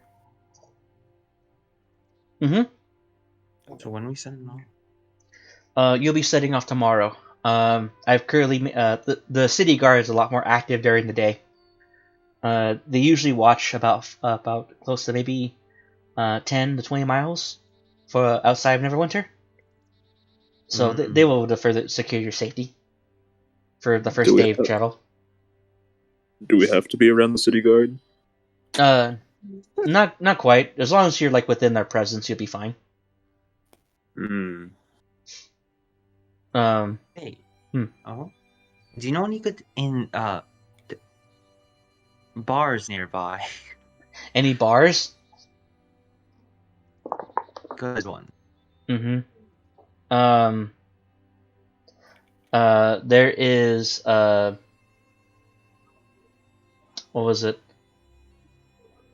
Mammoth. So there's the mammoth mouth-watering inn. The watery mammoth. It's a pretty popular place. There's an inscribed mammoth on the side. Can't miss it. Gotcha. They happen to have any good elven wine of any sort? Yeah, they have a good selection. Had a good drink there myself once. Awesome. Your king has returned. Do they have good beds there? Not as flea-bitten as most places outside the walls. Do you smile back or do you do a dead stare? I don't. You can't tell. Wait, what? So you can't tell. He goes, the beds are fine. All right. Well, what would you guys want to do? Maybe tucking at the end, or you can probably set up a campsite not far. I was gonna stop by if there are any magical stores or anything of the sort, just for provisions and the like. See what I can find before I go find an inn. Okay, so what I'm hearing is that you guys want to hang out in Neverwinter for a night and then head out. Yeah. All right, cool. He goes. I would What? I would personally like to follow Pavel as well, going to magical shops. Okay. It'd be Pavel. All right, yeah. So, Gundry goes, excellent. Well, unfortunately, Bromley and I must be heading out as soon as possible. Family's important after all. Good luck. Mm-hmm. Do you have any further questions? Is there anything explosive in that wagon we have to worry about? No, you do not. The what was it? The flints and the matchsticks, or the flint and the rock you need to use, are far apart from each other on opposite sides of the wagon. Good to know. Bromley, or Sildar, the bodyguard, he's just kind of he's not going you guys are weak. It's more about going not bad for so not bad to find such budget mercenaries. And all right. So when everything is Gunnar looks at each of you, goes, all right. So I'll take my leave now, unless you have any further to ask and further inquiries. I'm good. Got one last question. What's that? What any known beasts to travel the roads that we will be taking to Phandelver? Yeah, Phandelver. I'm going to roll his history. So there have been a couple of wolves that have been spotted. From time to time. Rumor has it there might be a bit of an ornery owlbear. However, I have heard that a different adventuring party has been dispatched to take care of it. I don't know if they've done so yet, but the owlbear seems to be the worst of it. All right, that's all I want to know. So good luck, gentlemen and gentlewoman. Good day. As he walks away. There was a contract signed saying that you guys are working for the Rockseeker Company. Right. So, Aster, are you going to be heading your way to the Watery Mammoth? I'm going to start heading there. All right, cool. Plans for some shopping.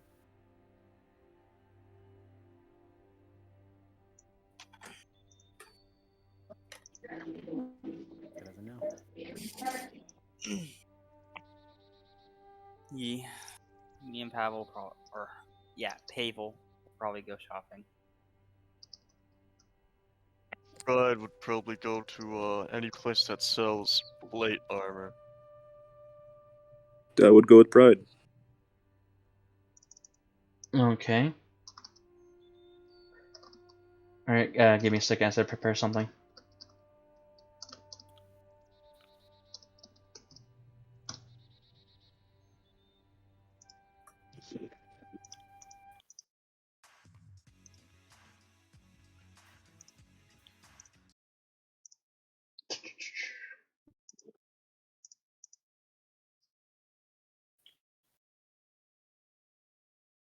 So Venari's coming with me shopping.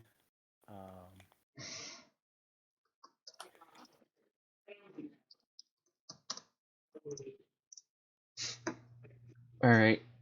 Do you like to give off the "don't talk to me" vibe? Oh, I got a text message from my sister. I gotta do something real quick. I'll be right back in about a minute.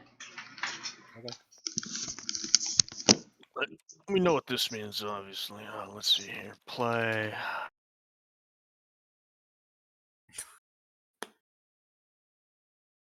That should be close.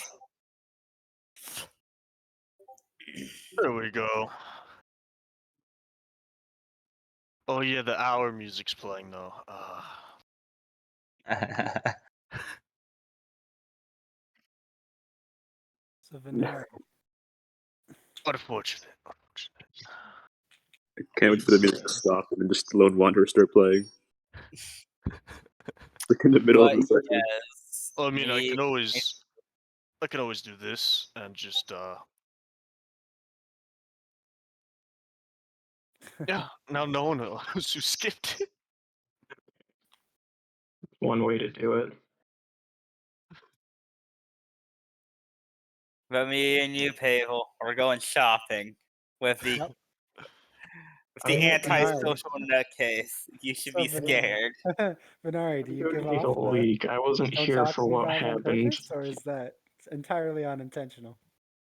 People, Oh can you no! fill In me terms of not in character, no, her attitude is purely intentional. Good to know. Alright, I'm She back. don't trust easily. Alright, I'm back now. Let me pull up a different old chart. Because I didn't expect you guys to go shopping this soon. More like browsing. Yeah, Or maybe persuading. Mm-hmm. I mean, I am a very persuasive individual, so. Mm-hmm. I need The intimidation. price I of know plate that. armor is painful. Alright. I have a. Okay, so let's see. In order to rent rooms at the Watery Mammoth, it's going to cost 4 copper. Please subtract that from each of your inventories. That's a cheap ass room. Is there any fancier rooms than that? Damn. Well, it's outside the city walls. It's cheaper. So, and it's the only How much place wood that's the only place that can secure the safety of your oxen, and It's make easier sure. to burn down. And what else is there? It's easier to watch your oxen and ensure the safety of the provisions. All right. All right. So who's going to the shop or the magical shop? Me, Pavel, and Venari. All right. I would also like to join. Okay.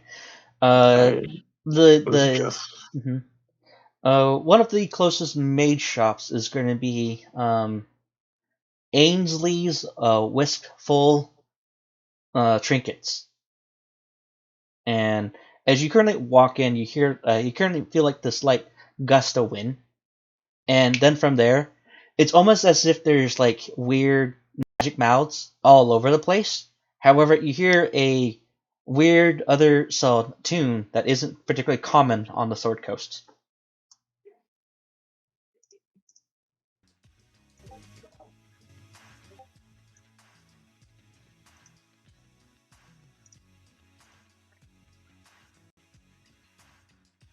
And as each of you are entered this place, a very well-dressed, middle-aged man in a pink dress suit Pink dress. and wearing a golden tie. As he looks at you, And so it looks at you, and then from there he snaps his fingers as a table forms, and he looks upon you. Welcome. My name's Ainsley. What do you have for sale? What are you looking for? A little bit of this and a little bit of that. I just would like to know what wares you have. What wares? Okay. Please roll me a D100. D100. Okay. I rolled 2. Dice roll. R space D1. There we go.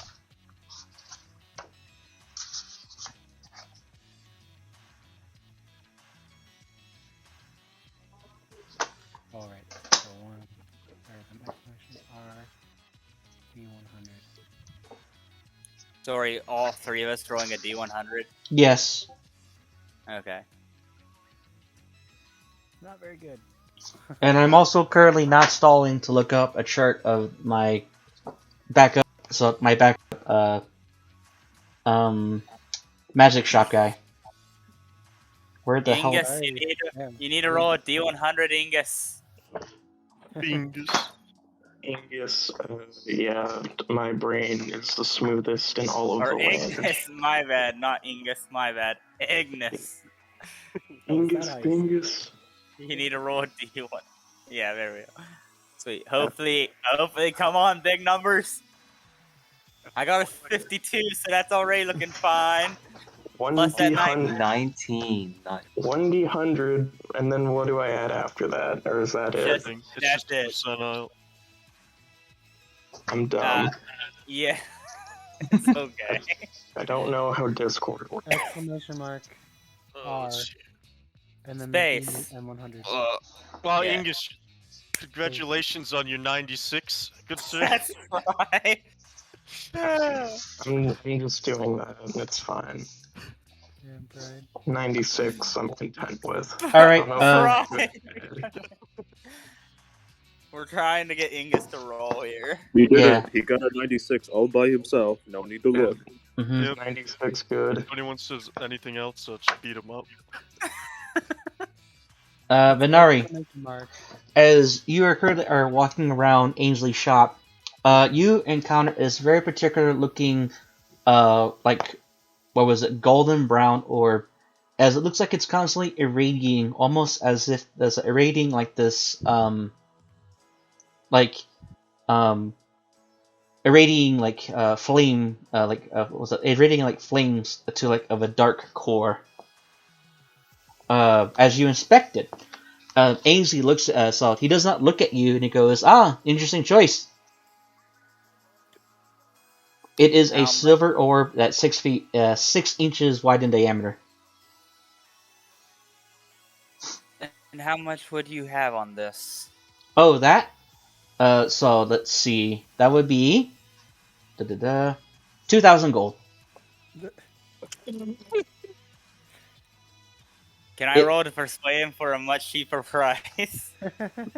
No. Just collapsed. I wish you the best of luck in your... So, no. Once per day, the user can cause the orb to send out a destructive cone 100 feet long and 50 feet wide that does 20 d10 damage. Oh. Damn. That hits a little hard. I don't have 2,000 gold, so I guess I ain't getting it. Mm-hmm. Yeah, that sounds Favorite ingredient is crime. I mean, for something that powerful, I understand. Mm-hmm. I mean, go ahead and fuck around and find out. Keeper's level 20. Alright. That is what you have, Venari. Now we're going to move to Pavel. Pavel, as you are currently looking around, you currently find what appears to be a toy soldier. Toy soldier. This object is 6 inches tall representation of a soldier. Upon issuing a command word, this toy soldier becomes a real soldier equipped with a long sword, a short sword, a heavy crossbow, and chainmail. It follows simple commands of its master, like attack enemies, guard specific location. If reduced to 0 health, it reverts to toy form and is shattered. It reverts to toy form before it is reduced to all health. All health exhausted is regained for next use. That's cool. That. How much is that? I said, how much is that? That is 700 gold. Yep, can't buy that. At least it's cheaper than what mine was. I guess the 19's not a horrible number. Mm-hmm. And time to, let's see. Now it's time for Pride's turn. 96. Pride, you find yourself a little bit drawn to the weapon section of Ainsley's shop. In here, you find a sword behind a glass case. Great Sword of Dane. As Ainsley does not turn to look at you, but he speaks to you. Ah, interesting choice. Whoever is attuned to this greatsword can summon 3 war dogs during combat at least twice a day. The dogs are dismissed at will. No, that's gotta be what's at the least price a on that? Hmm? Right. So the price? Yeah. 850 gold. I'd also like to point out I'm not there. Yeah, I think you went to go get like armor or something, didn't you? Yeah, Oh. I'm at the shop. I was just helping Ignis out. Oh, Yeah. alright. You hear the destruction in Will's like. With how good that roll is, you probably saw it through a window from very far away. Yeah. I mean, I figured it out and rolled a 90. Mm-hmm. That's what he would hear if he was there. I just know of that existence, apparently. Ignis. Yes. Ignis, you find you find yourself browsing the clothing and armor section of Ainsley's shop. You find a piece behind you find a piece of armor behind a glass case, and on it you see the word Armor of Rage. So interesting choice on that one, dear friend. It is made from a mythical animal hide that grants armor. So this armor grants an extra D4 to any barehanded or melee attack. The wearer's power is in the rage. The more angry you are, the more you hit, the harder you hit. This is worth 500 gold. I politely decline and shake my head. I'm fine with my trusty chainmail and pat my chest. It clinks a little. Can I? I am, however, looking for a book with some sort of a drawing utensil. Oh, like regular supplies? Yeah, just like a empty book and an inkwell or something. Empty book and an inkwell. Okay. I don't know. I guess pencils and pens don't exist yet, do they? You would be surprised. He actually can provide you a click pen. Interesting. How much would that cost me? 1,000,000 gold? 1 gold piece. The price of pens. Yeah, I'll take that. Mm-hmm. And you want a blank book, right? Yeah. That's worth 25 gold. Why is an empty book so expensive? That's the basic cost of a book in adventuring gear. An empty book is 25 gold pieces? D5e book. Mm-hmm. I mean, think about it. They don't have printing presses yet. It's empty. But still. This is a well-designed, long-lasting, waterproof book. Blank book. Waterproof is kind of cool, but I'm just looking for an ordinary piece of paper. Do you have just a stack of blank sheets of non-magical ordinary paper? Yeah. You want parchment? Let's see. Yes, parchment. Let's see. Do you want paper or parchment? There's a clear distinction between the two. Parchment, just say. Whichever is cheaper. Parchment. That would cost 1 silver piece per sheet. Alright, I'll take a single piece. Mm-hmm. Subtract that from your inventory? I shall. The economy's in shambles. I mean, you guys want to shop when you guys don't have money, so. Well, slightly. Alcohol's cheaper than a piece of paper. So, Zero. you guys are fucking around and finding out, so this is what you get. Yeah, I guess. What? This is like real life. I'm broke and I want to buy How much things. for a bag of holding? That's always Probably real cheaper. life. We're being Back reminded home. of our social class. A bag of holding What about- costs. Ainsley. So Ainsley looks at whoever asked that question and goes, "A bag of holding's 300 gold." Damn. Cheaper than the book. I mainly just wanted to come to browse, to be honest. Cool. I mean, I'll Alright. be honest. Damn, I was Uh, expecting to buy nothing. True, I can't even buy a healing potion. Shouldn't have come. All right. Do you guys want to continue shopping, or is that it? That's it. All right. I would like, just because I'm curious, to ask what kind of clothing he sells. Kind of clothing.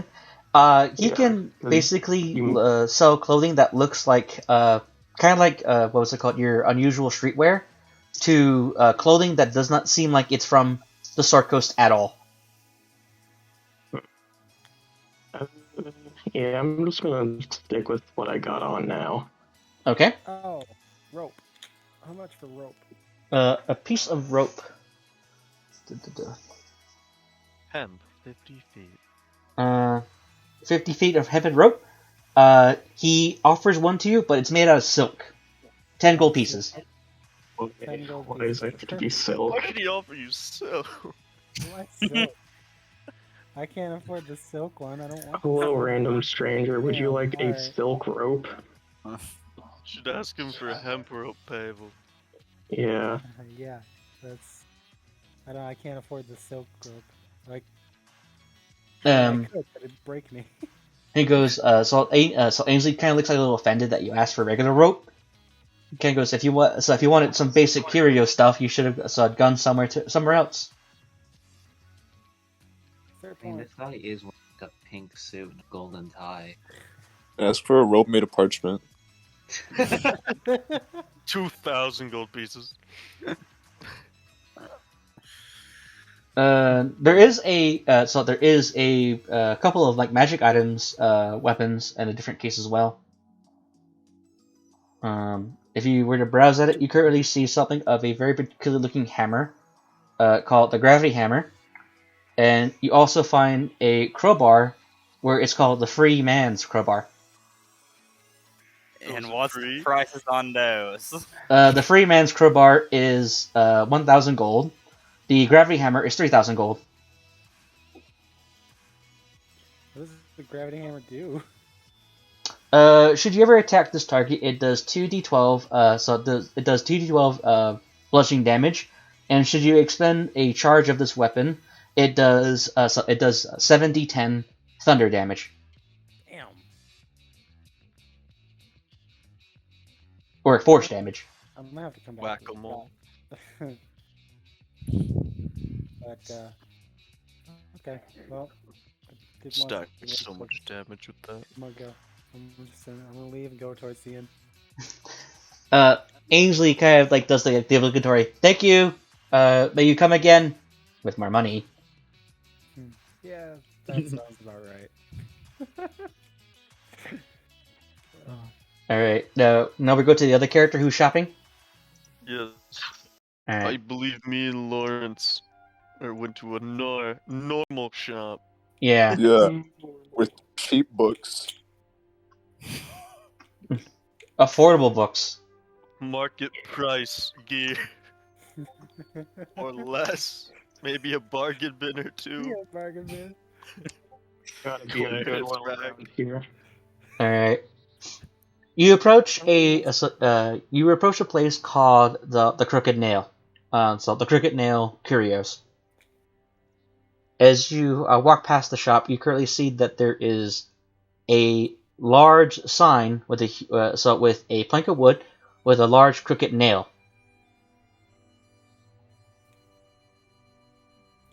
As you approach. Okay. They have plate mail. Oh, you're not going to a curio shop. Oh, you're going to an actual like smithy or arms dealer or arms system. Okay. You past the crooked nail is called Rick and Mouse. Rick and Mouse. So armory. So arms and armory. That is a building that has like a single floor building. However, it doesn't look like there's a clear door to the top side, but there is a staircase going below the building, as almost as if you're walking into the basement. I guess I go down. Mm-hmm. Make sure not to hit my head on anything. Right. And you open the door. You currently see a balding middle-aged human, as he's currently sitting there reading Sorceress's Illustrated, and he puts the book down. Hey, welcome. Cheap plate mail, you got it? Cheap plate mail? I got regular plate mail. How much you charging? So how much am I charging? So hey Ralph, give me the inventory, will ya? Fuck you, get it yourself. He sighs. You said half plate? Full plate. Oh, full plate. I don't want no 1% plate mail. I want whole plate mail. Yeah, last time I checked inventory, plate mail costs 1,500 gold. The economy in this town sucks. It does. It's not even magic. I assume that's your opening price. What's the price you typically go? So we typically go 2,000. Damn. How does 6 sound as I stand closer to it? Smiling. It goes orange mustache in full view. So it's 6, and he kind of looks at. He kind of goes. He goes. Sounds like you need to add a lot more zeros to that. 6.0 smile. Mm-hmm. He kind of, as you say that, he goes, "Gesundheit." It appears I have misspoken. What I meant was 6.000000000. Where are you going with this? Mm-hmm.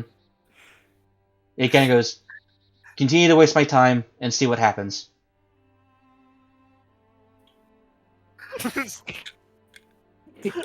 How tall is he? Just a question. No, he's like a 5'7" guy. So he's short. I understand. Mm-hmm. He's short. 5'7" short. At least I know I'm short. Shit. My character may or may not be above average height. What are you, 6'3"? 6'5". 6'5"? And every time I level up, I'm gonna add another inch. Oh my god. This family is literally going to be 8 feet tall. Lawrence, you want anything here? No, I want to keep all of my money. I understand.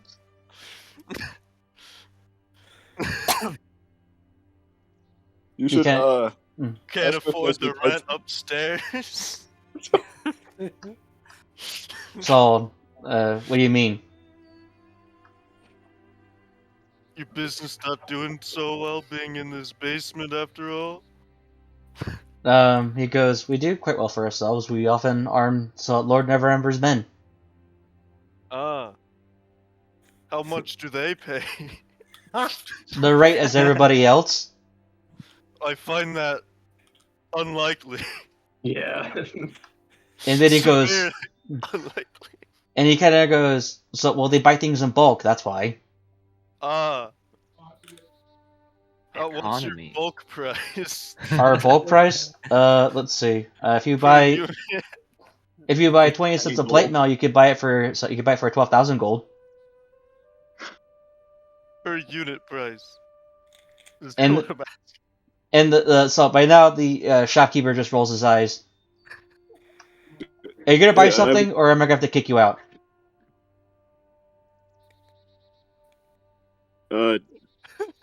What is No comment. what is the cheapest you got in the shop? And if you don't have anything that cheap, do you sell parchment? So he kind of looks around and kind of goes, most of the parchment we use is for using for business transactions. Want to go to like a library or a bookshop, man. Do you have any extras? Good. Do we need to keep stuff down? He walks, and he kind of walks, and he just opens up the door, staring at you. He takes a piece of paper outside of a book he's working with, goes to an empty page, tears it out, slams it on the table. 3 silver pieces. Alright. It's even more expensive. Yeah. I No, don't I know wasn't how gonna these buy it. I just wanted to know businesses if you are had still in any. place. Yeah. Oh my god. I don't see how you guys didn't get kicked out yet. No offense. I That's was good. the fucking Just shopkeeper. I mean, I get out or I'm calling the guards. That's some He's in a good basement. paper. You It's just like, walk into no this guy's offense. shop, start giving him shit, and then he's just like, boom, parchment. I He's would up- have fucking called the guards by now. He's in a basement. How's he gonna call a guard? And then he goes, so, is that what you need, or are you gonna leave? I think we'll leave.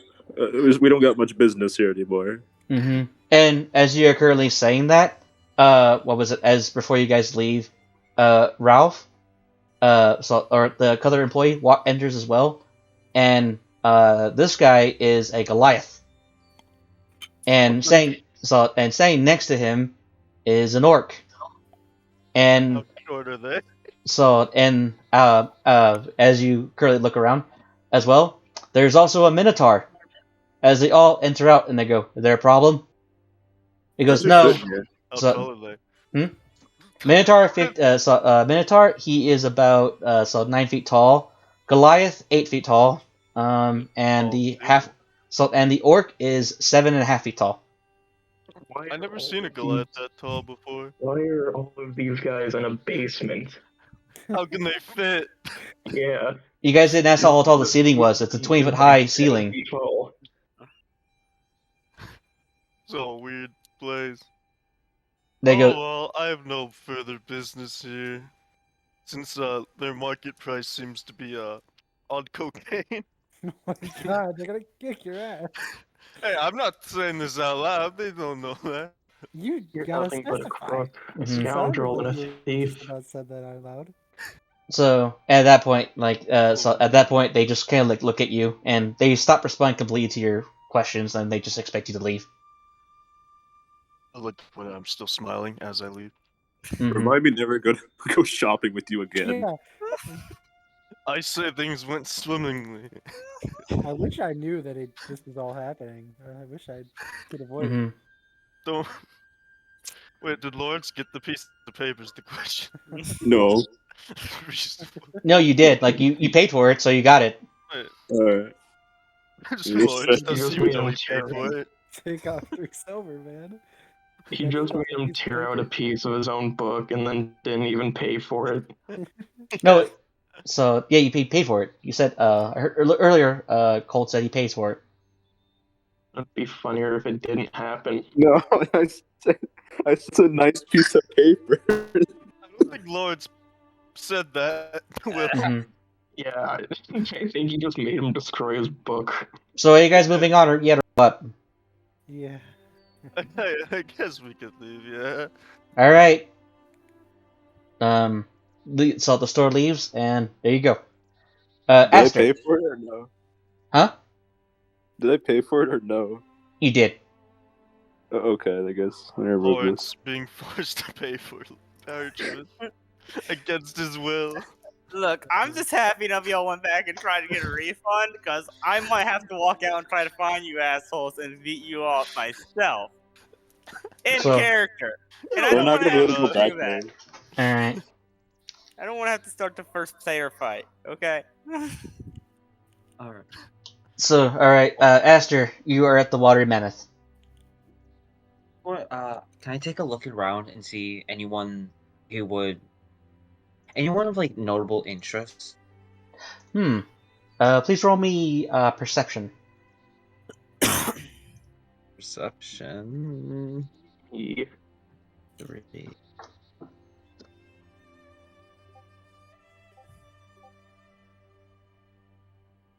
Alright, what did you roll?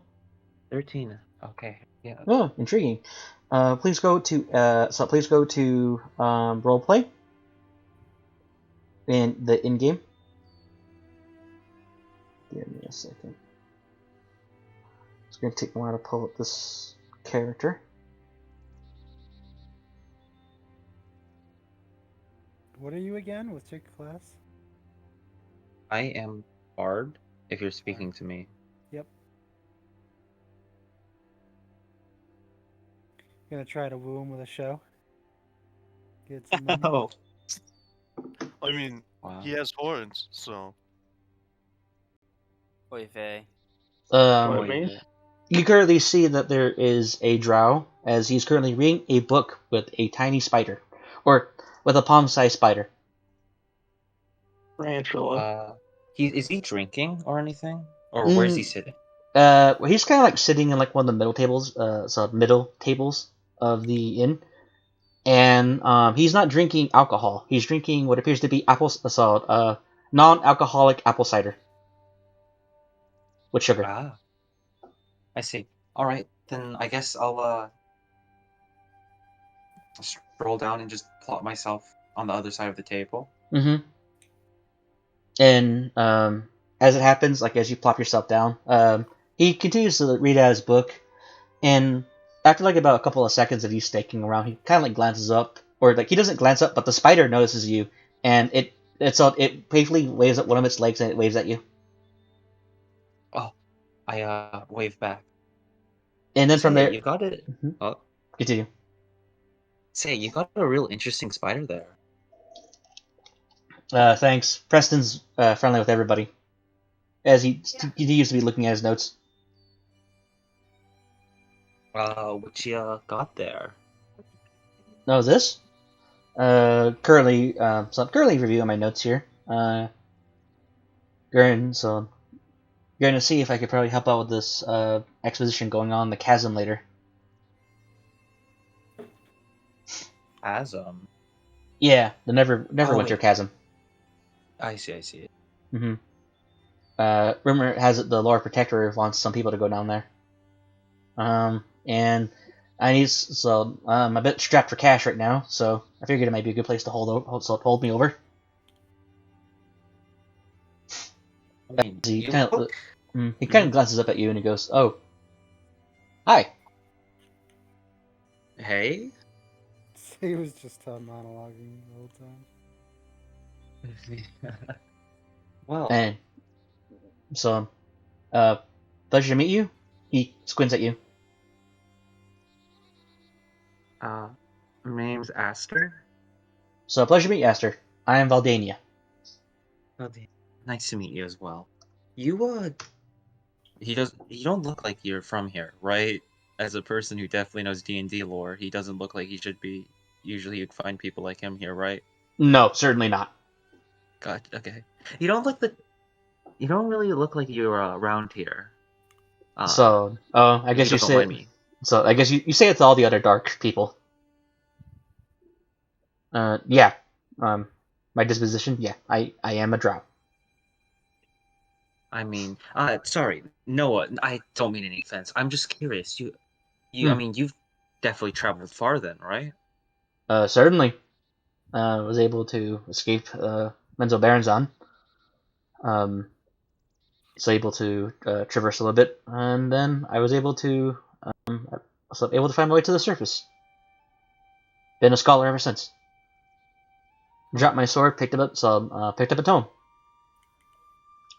Better, more fulfilling, if you ask me. I see. Would you have any tips? Because I plan on heading into cave or mines semi soon. Mm-hmm. Do you know any tips about not, coming back alive? I mean, Always pay attention to the ceiling. ah, There's always something hiding in caves on the ceiling. If there's a suspiciously large stalactite, I recommend throwing a rock at it. gotcha. Can I interject? Say I walk into the inn at this moment. Call odd or even. Huh? Call odd or even. Even.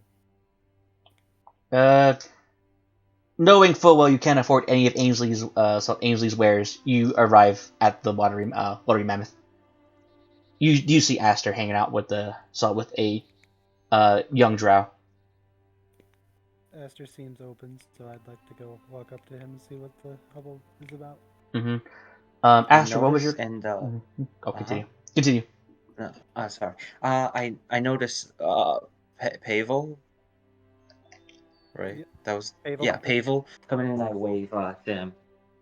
Mm-hmm. This table has more than enough room for 2 more chairs. Okay. Alright. What's up, Aster? What's this?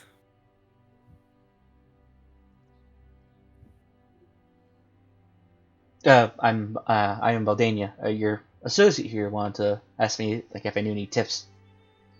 You clearly see that the spider, as it's resting on top of Valdania's flat cap, the spider also waves at you too, happily. Oh, cute. They're usually very creepy. So, Preston? No. As he holds up his hand, and Preston rests on top of it, and the spider begins to walk up to the book, and Valdania closes the book on top of the spider. Is the spider dead? Wait, what? Did you just kill the spider? No, he's fine. Power play. No, he's fine. He opens up the book. You currently see the spider. It waves at you again, and the book closes.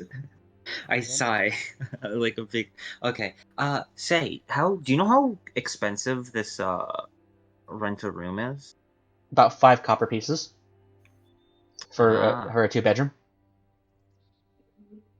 For a 2-bedroom. Are Mhm. you doing a 2-bedroom then? No, I came in for a snack. I'm gonna be heading aside to the city. Oh. Well, what's in the city for you then? So what's in for me? I heard that there's Yeah, this. what's in the city? So there's this noblewoman named Carowin. She needs a couple of people to contribute for something, and to act as her representative to the chasm. I'm currently heading over there to see if she requires my services. Ah, I see. And she seems pretty well connected. I hope that she could probably hook me up with a couple of merchants in Waterdeep. Gonna go over there to see my cousin. Cool. So Analis, yeah, my cousin Analis. Well, I'd say it's a pleasure meeting you, and I'm gonna go and get wasted. So have fun with that. As he picks up his book and he goes to the back of the room because he kind of suspects there might be a bar fight breaking out.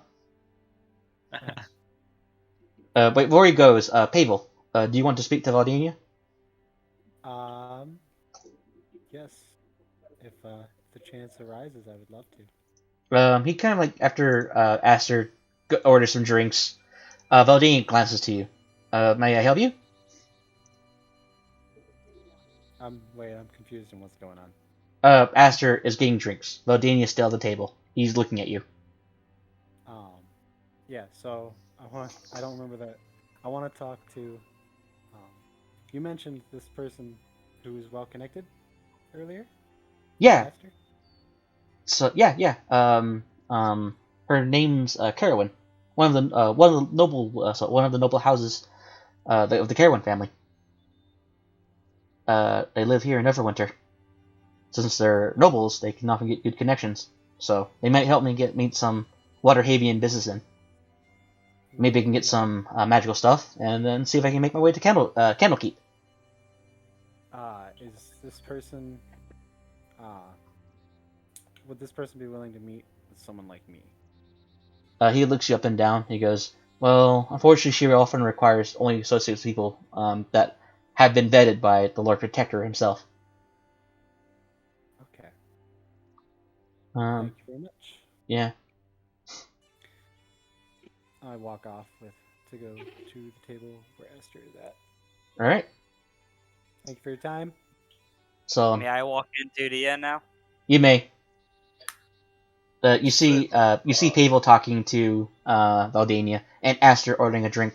By the way, Aster, please roll me Constitution save and please subtract 6 copper pieces. Oh yeah. Aster's getting Dave? drunk. Is Southern wine more expensive than beer?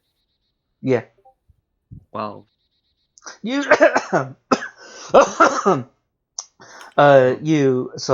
were able to hold your own with your drink. It's not enough to get you twisted yet, but you're like about your second drink in. got it. All right. Venari, you enter. You enter the place. You currently see Pavel getting closer to the end of his conversation with Valdania. I start to walk towards Pavel. Mm-hmm. So who's your friend? Oh, this is. I'm horrible with names. What's his name? Valdania. Valdania. This is Valdania. Oh, We only just met, so. I do a slight bow to Mm-hmm. symbolize respect for his higher status in the status quo. Valdania looks left and right. He goes, "Oh," and he bows back to you. Or he stands up and bows back. Pleasure to meet you. You have me at a Could I buy disadvantage you a here. drink? You may. So apple juice is just fine. If that is all you would like, sure. I walk over to the counter to purchase him said drinks. Mm-hmm. How much would that be? Let's see. Apple juice is pretty cheap, so I'll probably say about maybe about 2 copper. I would say $1. Dang. So 2 copper. One. Okay. So that's you're more paying for the pitcher. Yeah. And a glass, or do you want more than one? I'd probably get just a one. All right, cool. And Nari's not much of a drinker herself. Mm-hmm. Neither is Valdania. As you come back, Pavel, you're currently sitting next to Aster by now. Okay. Are you trying to get drunk, or are you just hanging out? 1 cup of Elven wine, not the expensive stuff, just the cheap Elven No. wine. Oh, budget wine. Gotcha. The bartender turns around, and he goes, so he just starts sifting through. He takes up this old wine bottle, he blows it. He shakes it a little bit. He pops the cork open, he goes, well, certainly cheap. As he pours you a glass. That will be 4 copper pieces. 4 copper. Got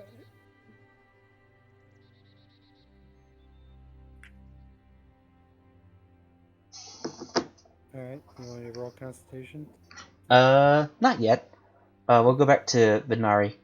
So Venari, you do bring back the drinks, and Valdane is appreciative. Thank you. No problem.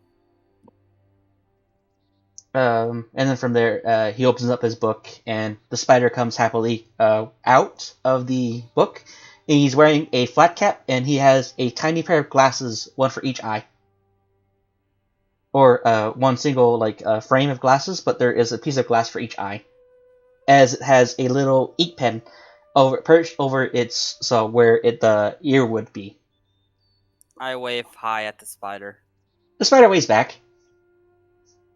Preston thinks you're good. Thinks you're a good character. I think it's time that Pride and Lawrence arrive at the tavern. Not yet. Valdania, go ahead and continue. He goes, yeah, I think Preston likes you. Oh, that's nice. You wouldn't happen to know, certain people around this town, would you? Not really. I'm a bit of a newcomer myself. That's fair. If you need me to point out more important people, you have better luck at Waterhaven. I got a cousin who lives there. According to the letters she sends me, he's making it big there. I'm more of just looking for a certain group of bandits. Wasn't sure if you knew of them or not. Fortunately not. I've currently given up my raiding days. Wasn't happy. Didn't like myself either.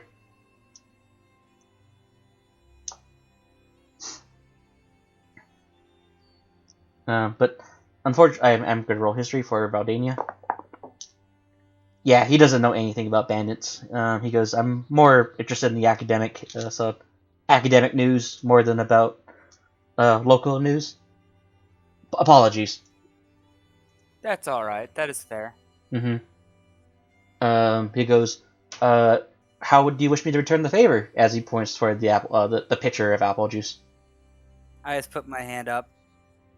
You do not have to worry about repaying me. Consider it a good gesture. He nods to you. I get up and prepare to leave the table. And before you leave the table, you currently see the spoder hold up one of its legs, and then from it you see this little tiny cup form, some magical cup form, as it just takes takes a scoop out of the apple juice and skitters back on top of the book, and he holds it like he's holding like hot coffee, and he takes little sips.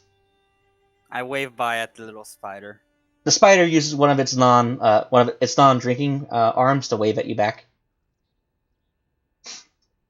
And by now, the rest of the party arrives back at the watery mammoth.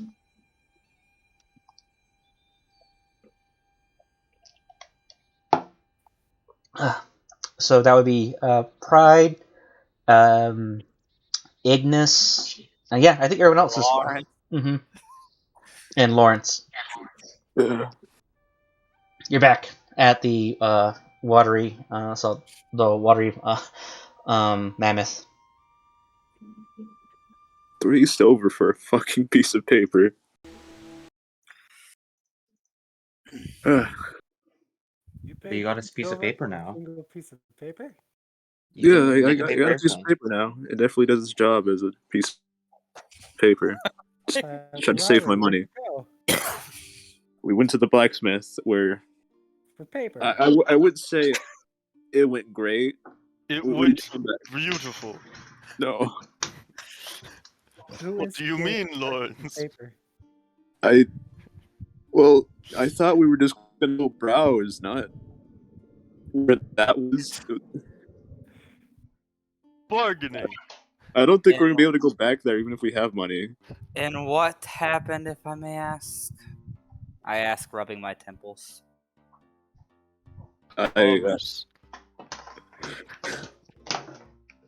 Our friend here had a very intense staring match with the blacksmith and made him very uncomfortable. So making enemies already, are we? I don't say enemies, I just don't think we're gonna be able to go back there without possibly getting up. That's certainly what enemies means. Well, I think he doesn't do the actually is. But maybe it was a good term. His book in the process, though. I don't know if I want to go shopping with Pride or not. Seems like 2 men, or well, 2 men. 2 lost one. I do not know what you mean. I was smiling the whole time. That's what made it worse. You're creeping the fuck out of him. I am being friendly. I do not know what you mean. Maybe a little too friendly. I see. Did I show It's my the mustache? Explain the mustache to me. What am I looking at when I look at you? It is Like an orange mustache. Maybe if you shaved the rat off your face, you would look better. Blasphemy. It just do show character. You dip that thing in your own soup? Save it for later? Yes, it's playing! Yeah. Okay, who did that? Hardcore. Huh. Wild. Rickroll. You rickrolled our DM. That's a dick move. That is dick. Yeah, we're definitely getting there's beat no up. sign of who added it. I know you probably did it because you're the one who keeps messing with it, Pride. Dude, I can't believe you did that, Pride. TV always messes with it. Yeah, What you're is the this last person to take that rickroll with, you know. you speak of? I don't think Pride's gonna be living for too long. He might disappear from the party for a while. I know you guys have. I know you're having a little bit of fun, man, but come on. The music ended on its own. Uh-huh. Okay, I don't know about you, but today was interesting, but I think I might call it a night. I'll say I had 3 cups and I went to bed. I'll go to the end of the hall by the rooms. Stand facing the stairs. I go to sleep, standing up. Before you do that, eventually it does creep out enough customers where the innkeeper goes, buddy, pay for a room. Otherwise, I'm gonna have to ask you to leave. Acceptable. How much is a room? So it is 4 copper pieces. Don't we pay early? That was for alcohol. That was for alcohol. No, at the beginning. We all subtract 4. Oh, so yeah, you paid for a room. So he goes, all right, go to a room now, please. Acceptable. I choose to mingle with the patrons a little longer before going to my room and sleeping. Mm-hmm. All right. Is everyone asleep? Yes. All right. Yeah. So, Except for Ingus, who kind of disappeared. Did someone leave? No. Ignis, this has been quiet. Like, We fell very. asleep on the table. Oh, okay. All right. So, are you guys, you guys ready to finally begin the adventure now that you're done digging around? let's Acceptable. begin. I didn't really dick around that much, but yes. Mm-hmm. I am Lord Vader. I window Continue shop to with the make story. connections. Well, I learned valuable things, how much things are expensive in this game, so... I lost my money. I wish to see where this tale takes us. Continue, DM. All right. I'm gonna get the music going. I don't know how expensive objects are in this game. Amass some gold.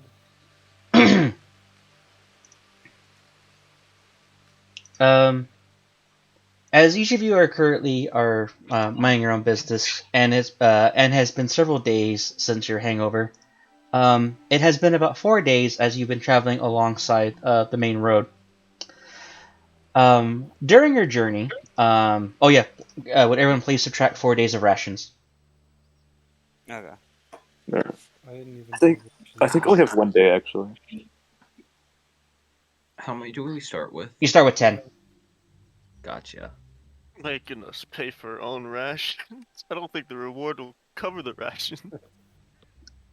I guess we should just asked about it as part of the deal. I asked if there was if there were... He did ask. wizards. Yeah. It Yeah. said it was for the miners. I remember that. Mm-hmm. Oh, it's for the miners, right? Okay. As you currently currently have been traveling together, the weather has been pleasant for the most part.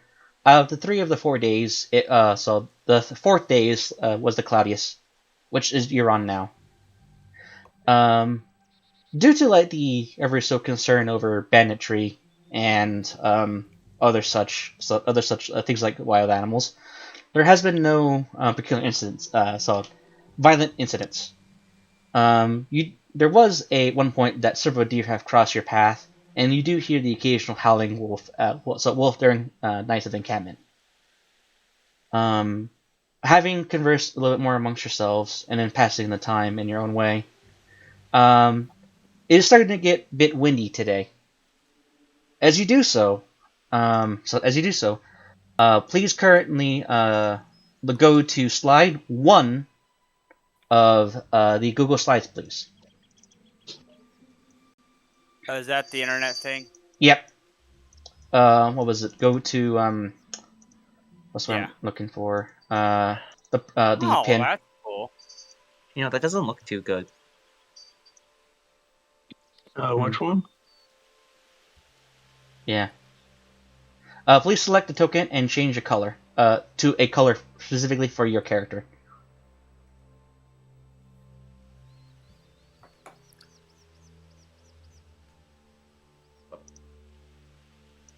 I want to be green. Or not green, but purple. What? Oh. Where do I go? Yeah. I don't know how to do that. Yeah, I don't know how to do this. You click on the square, and on the top left, you are going to see a button called Fill Color. It looks like a tipped over paintbrush on the tools bar. Fill color. Paint format. Highlight color? Yeah, Fill Color. There it is. It's like a diamond.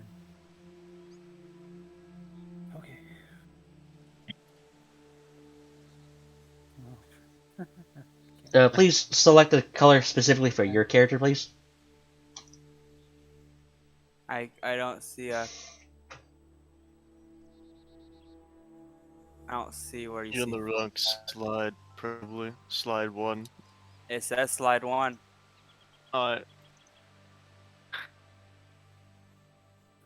You have to click on one of the boxes first before you can see all the other options. Toolbar.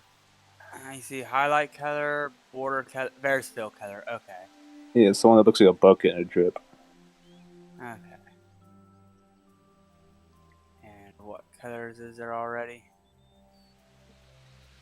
Purple's not already taken, is it? That purple's been taken. That purple has? Mm-hmm. That's more pink, isn't it? Has red been taken? Yeah. Okay. Yeah, I picked red. Well Earlier, then, I was wearing red robes. So. I'll be the edgy person. I'll go black. Alright, gave it a white trim so it's easy to see. There's one more that is a white square. Who's claiming that one?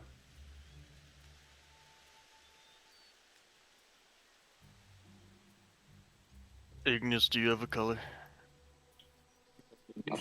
No, I don't know. I've been asking, what do I do, and no one said anything. Oh, we haven't. I haven't heard you. Went through. Yeah. Okay, yeah. I don't know what I'm doing. Are you on the Google Slides? Have you clicked on that? Where would that be? Let's see. Check. Go to It should be General. pinned. Check pinned in general. messages in general. And then click on that link.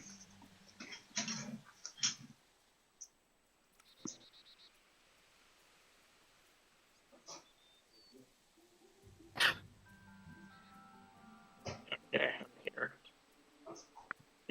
Yeah, I'll be the white dot, I guess. What do I do? Change. I believe you can click on it, and then on the toolbar you can fill color to something that's not chosen. Like green or other colors that exist. There's supposed to be 6 of us. Yeah, there's 6 of you. Yeah.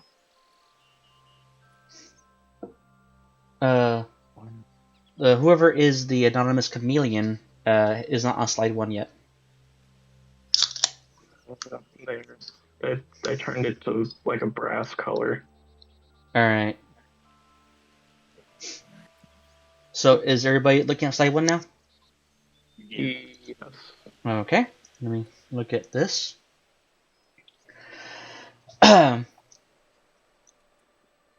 You've spent the last few days following the high road south from Neverwinter, and you've just recently veered east along the Tribord Trail.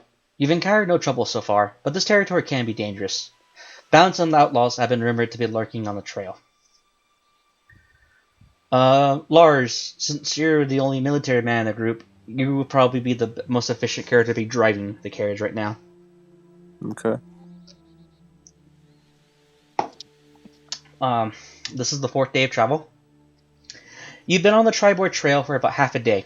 As you come to around a bend, you spot 2 dead horses sprawled about 50 feet ahead of you, blocking the path. Each has several black feathered arrows sticking out of it. The woods seem pretty close to the trail here, with a steep embankment and dense thickets on either side.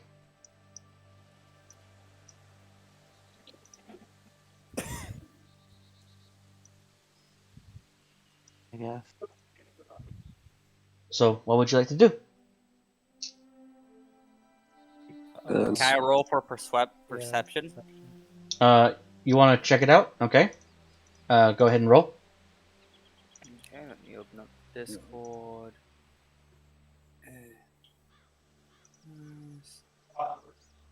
That would be a D20, right? Yes, a D20 plus your profession. So your perception. Yeah. I was about ready to combine proficiency and perception. One freaking word.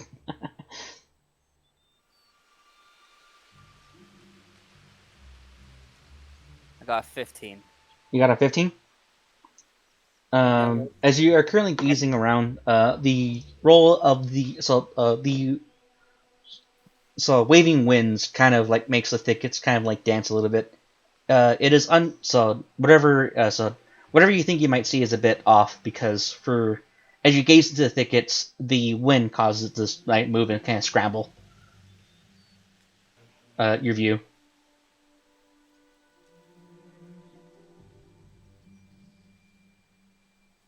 These horses are look dead, right? Like, they're no dead. Matter what. They're dead with arrows sticking out of them. Arrow. Okay. Anyone in the front like to relay that information to those in the back? Oh, yeah, you can see it. All of you can see it. I'm gonna hop on and I'd move up a bit. Slowly approach and walk around. Is that fine? You can move 4 tiles. 4 tiles, got it. Yeah, okay. From your starter location. What do you count for diagonals? First diagonal is free. The rest cost double movement. Okay. 1.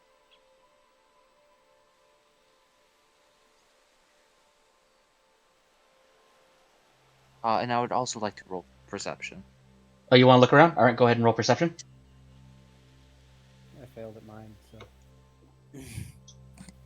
Me with a -1 still gets a 15. Like, that's good. Hey, I did just as good.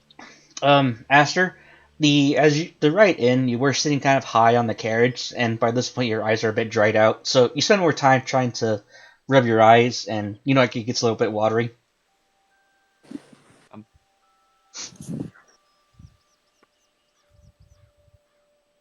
So you may now move another 4 tiles. Pride is on alert for anything coming behind us. Okay.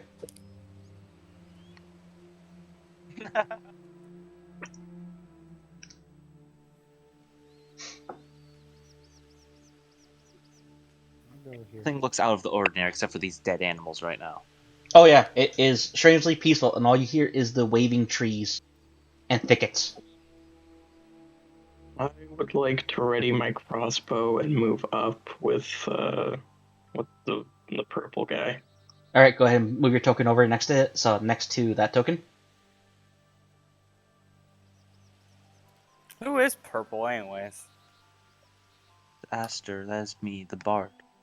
Okay. My brain shut off. I forgot everyone's name.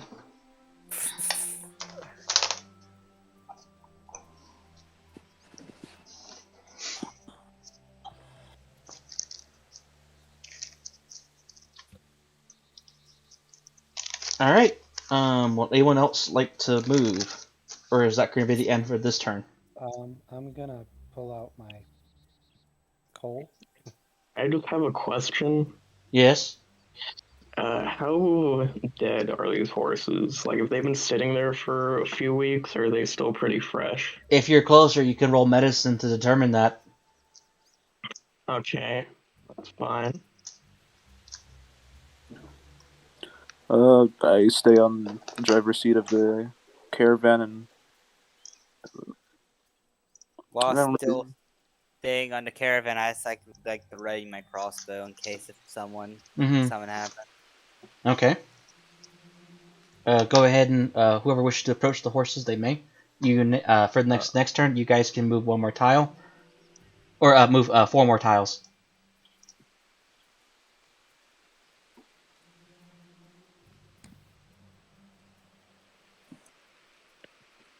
Man, I hope nothing bad happens to me. Am I close enough to run medicine? Yes. However, everyone else needs to move as well if they're moving. It did. So what are these squares 5 feet or are they 10 feet each? 5 feet each. Okay. Wait, that's in... Fine. Hey, I've been just getting average rolls. Let's go. Alright. So, which character? Okay, Aster, you're the one inspecting the body? Be horses. Okay. So are you the purple? Like, who's the red? That would be Pavel. Oh. Red. Oh, Pavel, you're staying close to the carriage? I'm staying next to that tree. And yes, the carriage. Okay. Close. Let's see. Let's see. You said you rolled medicine, and you rolled a 10. Ooh, that's enough. From what you're able to tell, these horses have been dead for about, what you can guesstimate between like a day to day and a half. Because whatever killed them, the blood has been like long dried. And, yeah, they've been dead for about a day, day and a half. I'll turn around and yell across and just tell them that. Mm-hmm. And before you do that, if you were to inspect the saddlebags, they have been looted. Nearby lies an empty leather map case. I'd keep that. Were these horses saddled? Yeah. Oh, okay. No, okay. Guys, I think it might be bandits. They have arrows in them. I don't know if anyone has the ability to tell if those are of good make or not. I could give it a try, but I kind of don't want to leave the caravan. If you could bring one over to me.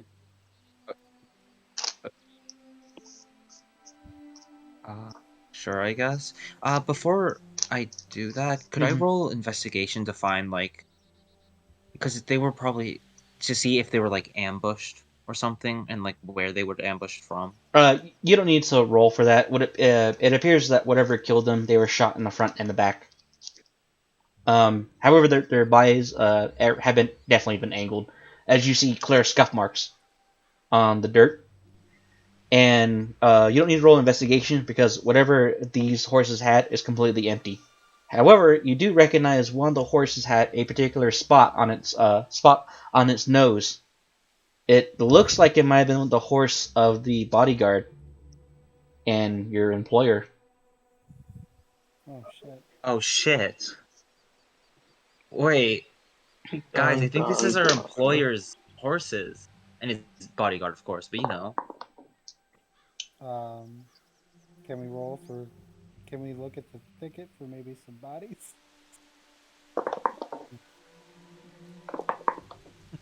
It's that... just that rolling sound. Alright. Let's see. Alright. As you mentioned the fact that, you recognize this might be your employer, yeah, as each of you kind of are looking around, and begin to and when you're not looking directly at the thickets, let's see, Lars. Mm-hmm. A stone comes flinging out of the thicket and it strikes you on the head. You take 2 bludgeoning. So you take 4 bludgeoning damage as your forehead begins to bleed profusely. Everyone plays roll initiative. Shit. Okay. Well, it's time to commit a war crime. You say this is bandits, you say? They can't hide in. I'm Guys, going remember, last. they can't hide in the I forest am- if you burn the forest down. Or chop it down. That works too. Alright, sweet. I don't get You know a how plus it takes or negative. long it takes to chop a tree down? And I got a 3. Oh, guys. Alright. Ignis is the only one going worse than wow. me. How is Pride doing better than 2v1 initiative? Oh, Wait, good would I enough. be rolling initiative since I get attacked? Yeah, everyone rolls initiative. Dude, how many 10s have I gotten? I got a 2. Alright, can you guys tell me what your initiative roll is? I'm gonna go 16. down, I'm gonna go down the list. Lawrence, what'd you roll? I'm putting in mine right now. Alright, I'll skip you. Pavel? 16.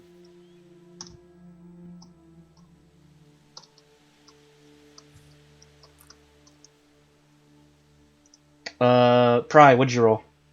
5.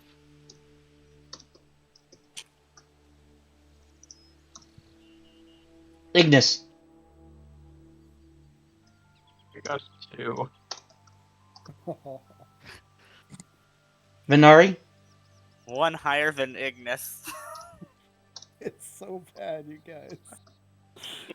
We'll be fine. Raster? We just don't need 12. Me and sad. And Cold finally got his done. I got 21. What? Shut up, Wow. dude. I'm sorry, I had to. Alright, I got... I haven't made that many jokes, okay? I'm allowed at least a couple. Alright, I am now pinning it.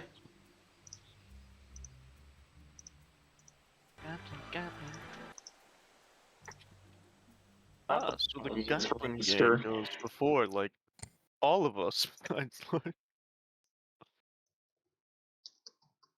So it's only 1 rando. Okay, that's not bad.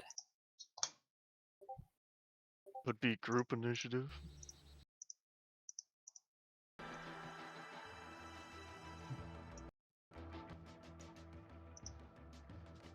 Where are these bandits attacking from? Alright. Let's see. Going over here. Alright, Lars, you got struck by, let's see, Lars, when you got struck, what's his name? Pavel? From when you're standing, so as you're, like, glancing and looking around, you did not notice that there was a rock that was flung at you, and you see a rock strike the tree next to you. You look around, it missed you. Pride, when a rock came barreling towards you, it did hit, but it basically clinked off your armor, and it just fell on the ground. Ignis, Ignis, you had you had a rock come at you too. However, it was short. It only landed in front of you. The only rock that hit out of that volley was Lawrence. What hit in front of me? All right, Lars, you're up. Alright. It would cost a turn to draw the bow, right? Yeah, it would cost a turn, or cost an action. Okay. So I draw my bow, and I fire in the direction the rock hit me. In the direction where it hit you? Alright, please, it costs an action. Yeah, you can't use your attack action when you draw your weapon, though. Okay. But you do ready your weapon. Will be your turn? Yeah. Alright. Next up is Pavel. Okay. Where did this rock hit me from? You do not know. You just know it came flinging at you from where, somewhere from the trees and the thickets. Okay. What do I got here? So let's go with. I'm gonna. Can I take like a dodge action? Yeah. I believe there's... Yeah, you can take a dodge action. I'll just prepare myself to dodge anything that comes my way. Alright, cool. Is it then your turn? Yep. Alright, time for the unknowns. By the way, I do have my coal ready, by the way. I had that ready before we started this initiative. Yeah. Okay. Alright. The creature, the unknowns.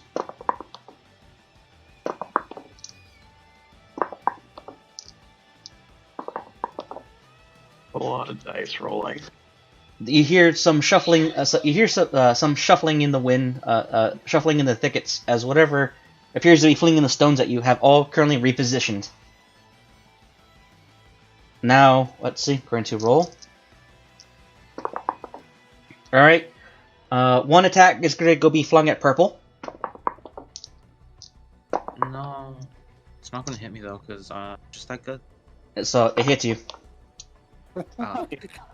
So you take 3 bludgeoning damage. What the? Okay. The other one, so rolling another, the next one. All right. This one's next attack's coming for Pride. Natural 20. Oh, I will feel Yes. nothing. You know. You take 3 damage. I already reduced your thanks to your proficiency or your feat. It would have been 6 damage. You only take 3. Next person. Ooh. This attack is going to be coming for Pable.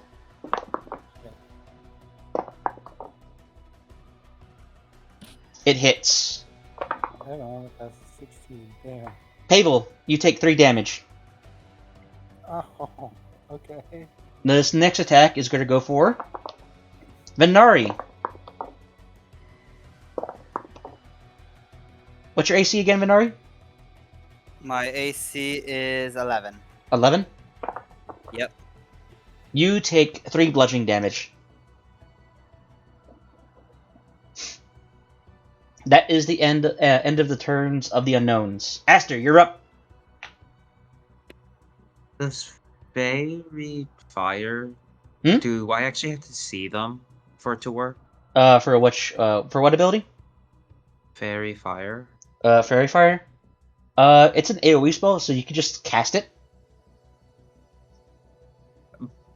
And I have no idea where the rocks came from. No. Ugh. Surprised Not this even is- up or down. Hmm? Not even like up or down. Like north or what? You're able to the rock that roads. so the rock that hit you was north of you. Okay. And there were 4 rocks thrown in total. Yep.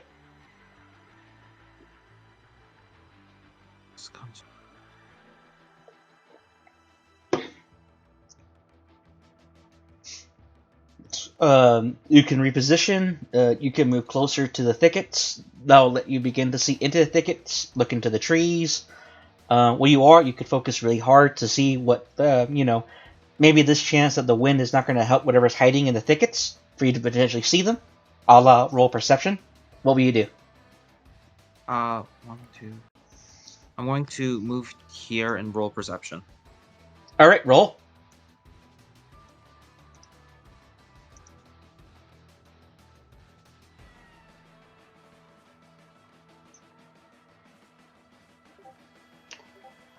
All right. Yeah, that's a bit better than usual. All right, there you go, buddy.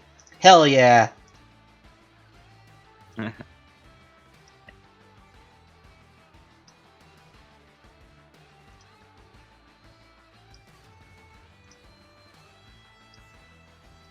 I only have my bonus action now. Yes.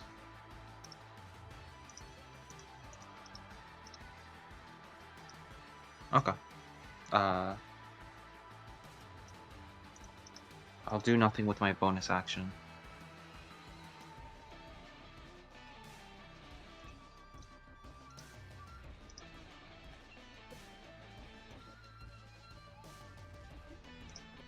These guys know how to spread out. All right. Go ahead and everyone please go to the roleplay channel.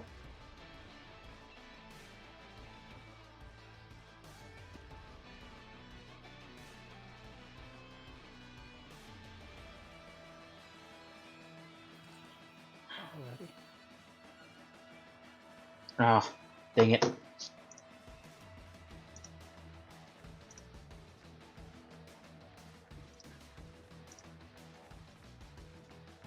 Green markers.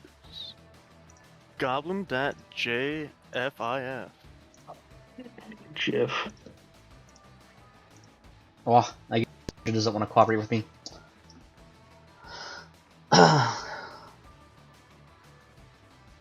Could just screenshot and repost it.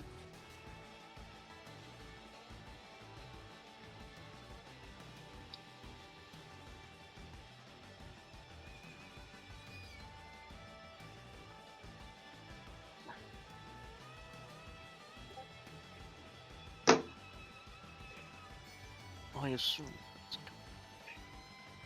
it's a Gabigoo. Gobbledygooks. Alright, there we go. Alright, you're able to spot that there are goblins in the trees. They're 15 feet up, using using the tree branches to get an angle on each and every one of you. However, due to the fact that their skin gives them a natural proclivity to partially camouflage them, the thickets give them partial cover. Alright, Aster, you see goblins. And once one of the goblins realizes it's noticed, it begins to cackle. Yak yak, so yak yak, throw another. It speaks in Goblin. Right. You can speak as long as it's shorter than 6 seconds. Okay, I'm going to speak. Don't shoot. We don't mean harm. We're just passing through. Can we sort this out? Intriguing. Goblin. Ooh, intriguing. At the start of your next turn, you can roll persuasion. Okay. Gotcha. Cool. All right. All right. Is that any return, Aster? Yeah. Pride, you're up. Well, first things first, I move to under Goblin.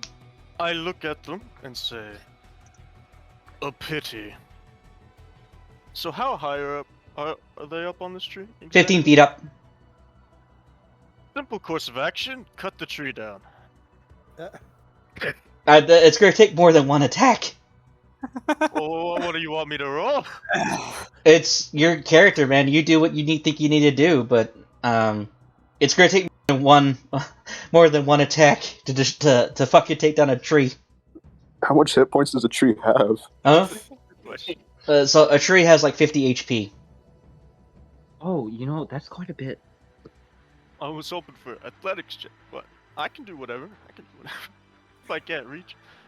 Are there branches that I could swing at? You can begin to you could probably continue to shimmy up the branches. That's going to be a acrobatics check. I mean, like, cut down the branches. Oh, what kind of weapon? I have a battle axe. Oh, a battle axe? Yeah. Let's see. Perfect for trees. Mm-hmm. Let's see. It's 15 feet up. Your character. How tall is your character again? 6'5". Alright, 6'5". You can jump and attack at disadvantage to chop the branch. I will do that.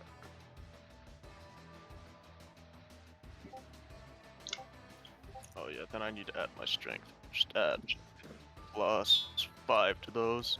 Yeah. The way how you could do it is like this. I just forgot. I know how to do it, I just forgot to do it.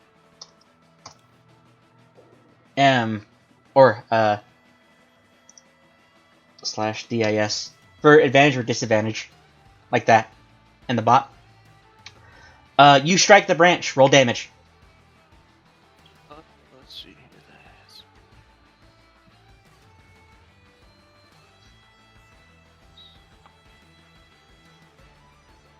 Right. So you basically look at the tree branch and you turn around, get a bit of a running start. You go up, and then from there you bring up your axe and then you chop the branch down, and you make the goblin fall. Nice. Rolling a dexterity save. It failed. The goblin smacks lands on its fucking face and it takes 2 bludgeoning damage, breaking its nose. I just imagine a large hulking 6'5" man looking at a prone goblin on the ground. Yep. So, yep, he goes, "Wah! Ow!" Or he goes, knock a knock! In Goblin. Alright, it fell 15 feet. And is currently prone. It took 2 bludgeoning damage. What will you do now? I just sit on it. You can't do that, because you already spent your action. Alright, then there's nothing else I can do then. Alright. After him, it is now Venari. Alrighty. First off, for my actual action, I would like to try to Eldritch Blast one of them. Okay. Please tell me which one. For one closest to me. Okay, that would be bottom left. Yeah. Go ahead. Go ahead and roll to Eldritch Blast. Alright, I'll do the R D. Do you put the space between the plus? No, it's just D20 plus and mod. Or so Okay. plus spell attack. You hit. Night. Roll your damage.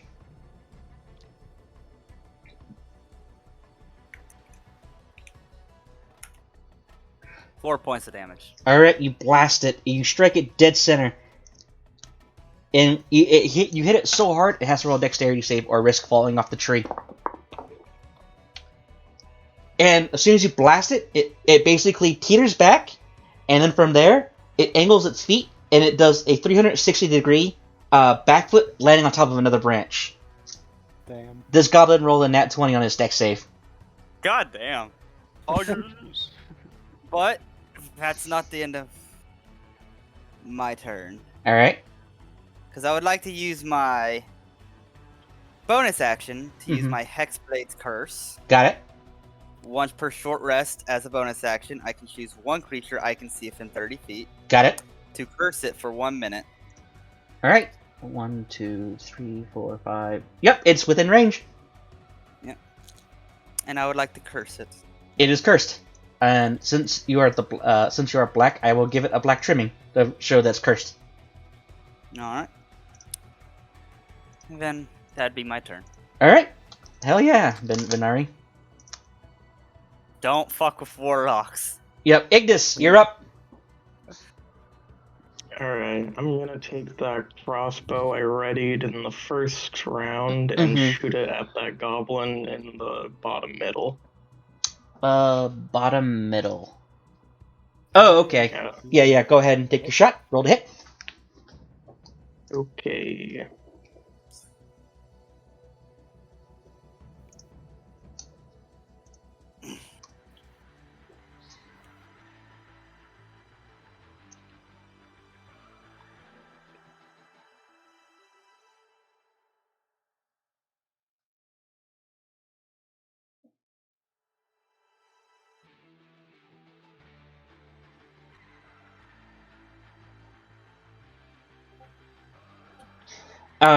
As soon as you see him, and the tree branches start to wave due to the wind.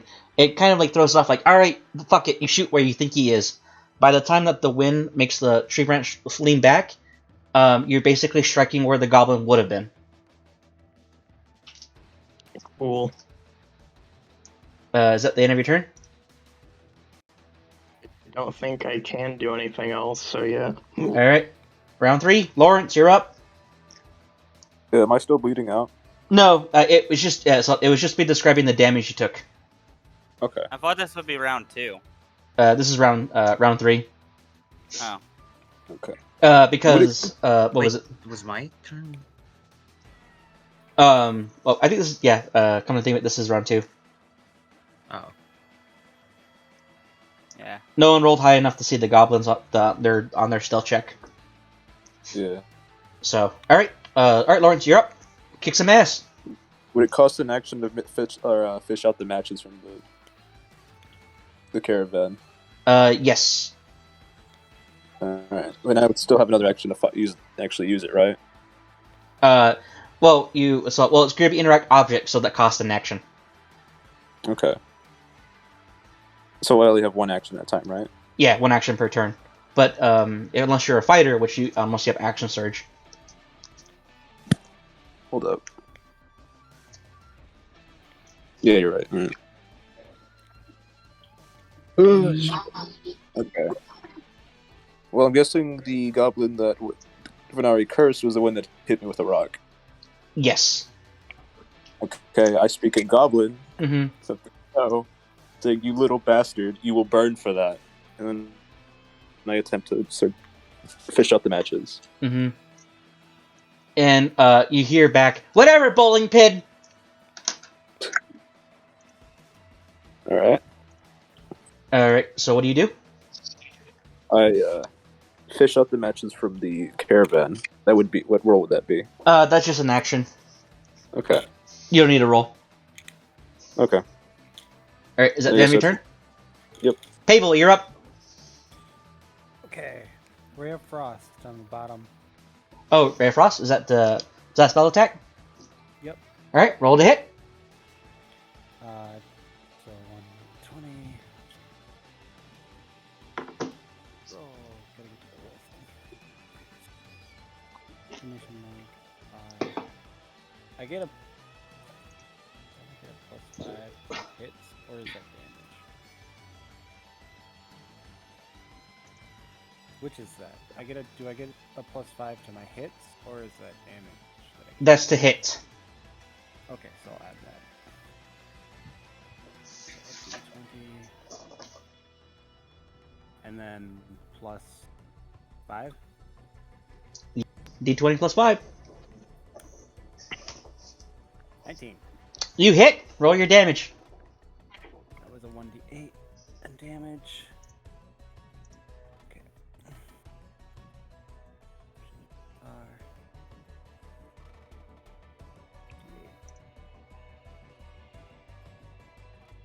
Hey. Hell yeah. Which was your target? The bottom goblin. Bottom goblin. And what spell did you use? Or cantrip? Ray of Frost. As you basically use Ray of Frost, you just hear yak yak yak yak yak, and then you shoot your Ray of Frost, and you're like, oh, and you hear a very loud snapping noise as the goblin was frozen at its legs, and it snapped off its body as its torso just drops to the ground. It looks down and it just realizes it lost its lower half, and it dies. Bro, Yes! what the fuck? Brutal. Holy shit. Yeah, fuck that guy. Fuck that goblin. Goblins don't have rights, confirmed. All right. So is that what do you do now, people? No, I don't think I can take any bonus action or anything, so I'm good. All right. That is Pavel's turn. You clearly hear one of the goblins cry out, "They got Zip!" Oh no, not Zip. R.I.P. Zip. Mm-hmm. The goblin, lasted like 2 turns. the goblin that's in front of, the goblin in front of Pride looks up and goes, "Oh shit!" He is going to use Nimble Escape. He is going to bonus action Disengage. I see. Bro, what fucking wusses? I just stare at him smiling. And he's now going to use his dash action to climb up another tree. So he had to get up and then use his bonus action to disengage? That didn't sound... He didn't leave his attack range before he moved. And let's see, he gets up a tree, he climbs up of it, and I'm now going to make see his dex save if he can even climb it in the first place. He makes it. That is. I see he wants to repeat. Mm-hmm. Let's see, orange and purple. Who's orange? Who is orange? Ignis. Ignis. All right, Ignis. Call odd or even. Even Steven. All right, it is going to attack purple. Who's purple? Bro, can you please not? It's the changeling, not Aster. Mm. I am black. But are you back? I'm in the back of the fig right by blue. All right. Purple though. All right, this goblin is now going to use its sling. It misses. As a matter of fact, it basically winds up, and you basically hear, and you currently see string flying around in a circle in the air as the rock just rolls over it limply. And the goblin goes, "Shit!" And you hear another goblin laugh at him. "Butterfingers!" It rolled a nat 1. Nice.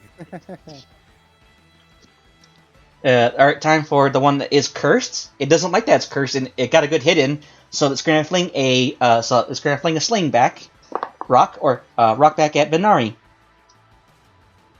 It hits. Benari, you take 3 damage. And I would like to use my reaction. All right, go ahead.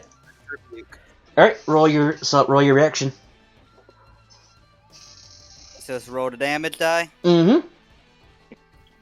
Oh, that's also a dex save. Rolling. Yeah, it's a dex save of 3. All right. Go ahead and roll. 13. Did it pass? Did it pass or not on the 13?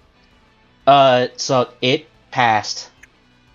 So it would take half damage then. Mm-hmm. 2d10.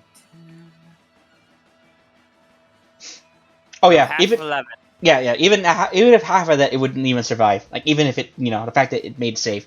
So. And for that, Mm-hmm. I also died. I should regain 4 points of health. And as it happens, you basically send this rush of fire, searing branches and leaves, and from there you basically hear the goblins going hop, hip, oh no! And you hear you clearly hear singeing and cooking as you clearly see a charred goblin fall from the trees. Well, he did burn, I guess. All I right. sit there and check my hand as I end my turn. All right. Badass. That's the end of the goblins' turn. Aster, you're up. Please roll me persuasion.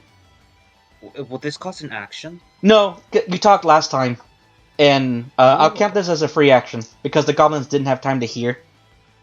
I see. I guess they're outnumbered, so. Roll persuasion. Yeah. I don't know what I'm. Give me a second. Wait. Persuasion. Hang on, guys. I got someone knocking on the door. I'll be right back. You can always tell them someone's gonna eat them if they don't surrender. Now just keep rolling until you get. Fucking guys, don't worry. I want to kill solved the the other case. Guy. The fight's over. Reroll it. It's not here. You can convince one, but we're gonna cook the other. I am hungry. No offense, I might kill both of them one way or another. I mean, my plan was to keep at least one. To question. I didn't plan to keep either alive. Where our comrades are, as we don't see the bodies. Yeah. We might need a hostage. We need one goblin. One needs to die, and one needs to live. We should leave the one with the broken nose. Let's dig a 6-foot pit and watch them fight to the death. We should just keep one and throw them at traps. Either way. I got a 7, so I doubt they're gonna listen. They'll listen. Dead or alive. Well, I froze one's fucking torso off, and you burned one out of a tree. I like where this is going. I'm hoping one of you can hack one in half. I could try to. Pretty brutal. All right. Okay. Ooh. Okay. I rolled a nat 20. You don't need to check the dice channel. Oh. Don't check the dice channel. Ooh, natural 7. So one of the goblins goes back. You can't speak no true truth. Boss. So boss will have our skulls. Yeah, well, I'm gonna have his fucking skull. I'm going to wait. So if I were to cast sleep on them, would they wake up because they fell off the tree? Technically yes. So it'll get them to fall out of the tree. Because if you take damage, you get woken up. However, if you do cast sleep, it will just make them fall out of the tree. It's no save. Sleep is a really good, fun spell for low-level campaigns.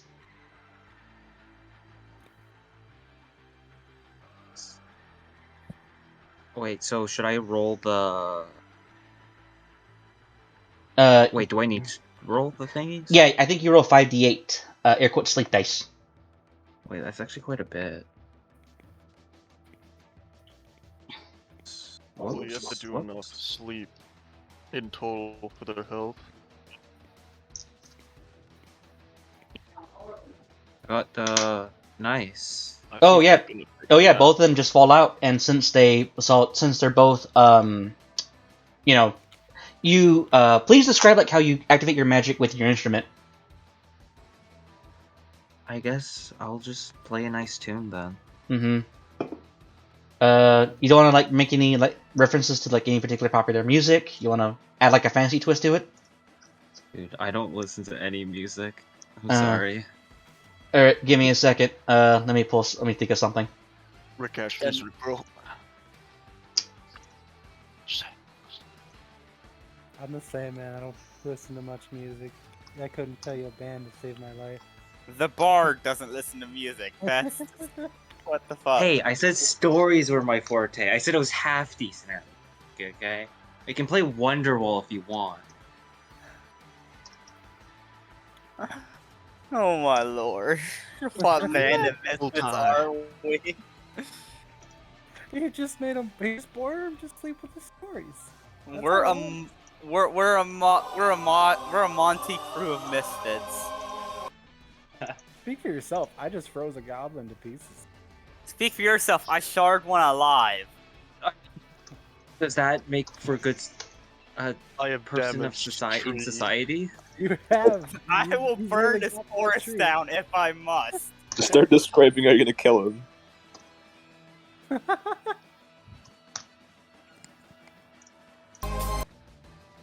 You basically do like you sing a ha for Goblin's Paradise. Gotcha. And it makes both of them fall out of the have them fall out of the trees.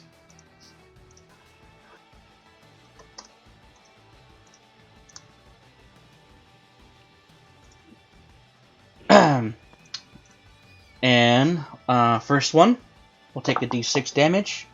Ooh, this one takes 6 damage. The other one, hell yeah! So this one falls out the tree dead. It appears his nosebleed was bigger than we thought. And this one falls out of the tree, lands face first, and it shakes his ow! Owie, owie, owie, owie, owie! It's ripe for the pickings. I can subdue them on my turn. Alright. There's now one goblin standing. And it does not look brave anymore. Bravers.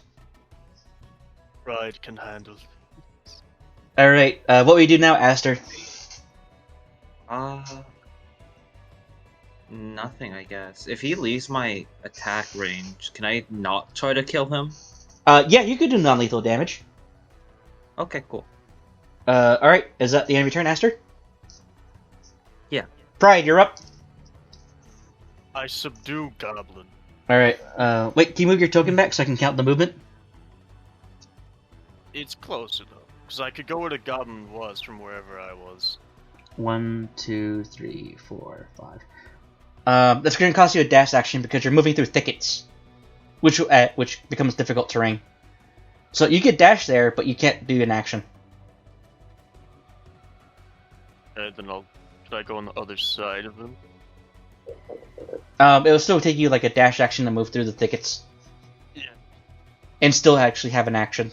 Or, from how it looks, from what you were saying last time, yeah, you're going to have to do like a dash action just to even be able to catch up to that goblin.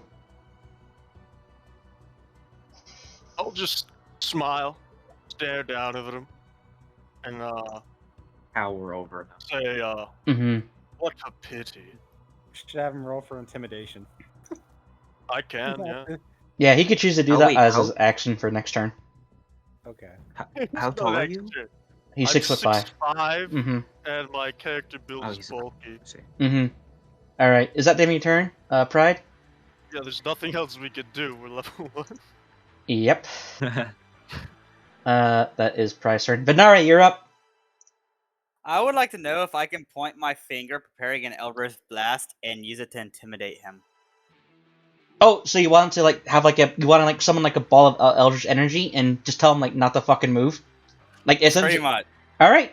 Go ahead and. I want him to literally shit his pants. Is what I want. Roll intimidation. See if that's even possible. Yeah, if it is, I would like him to fucking shit his pants. Advantage, since the situation around him isn't exactly the most friendly. There's two of you right next to him. There's not much he can do. Alright, gonna roll his wisdom save. Alright. And then from there he kind of goes, I might be bravers, and he drops his sling, but not that bravers. And you currently see a puddle irradiating from its leg.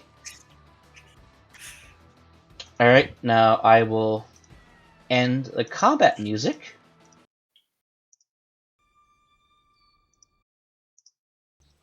We need to know.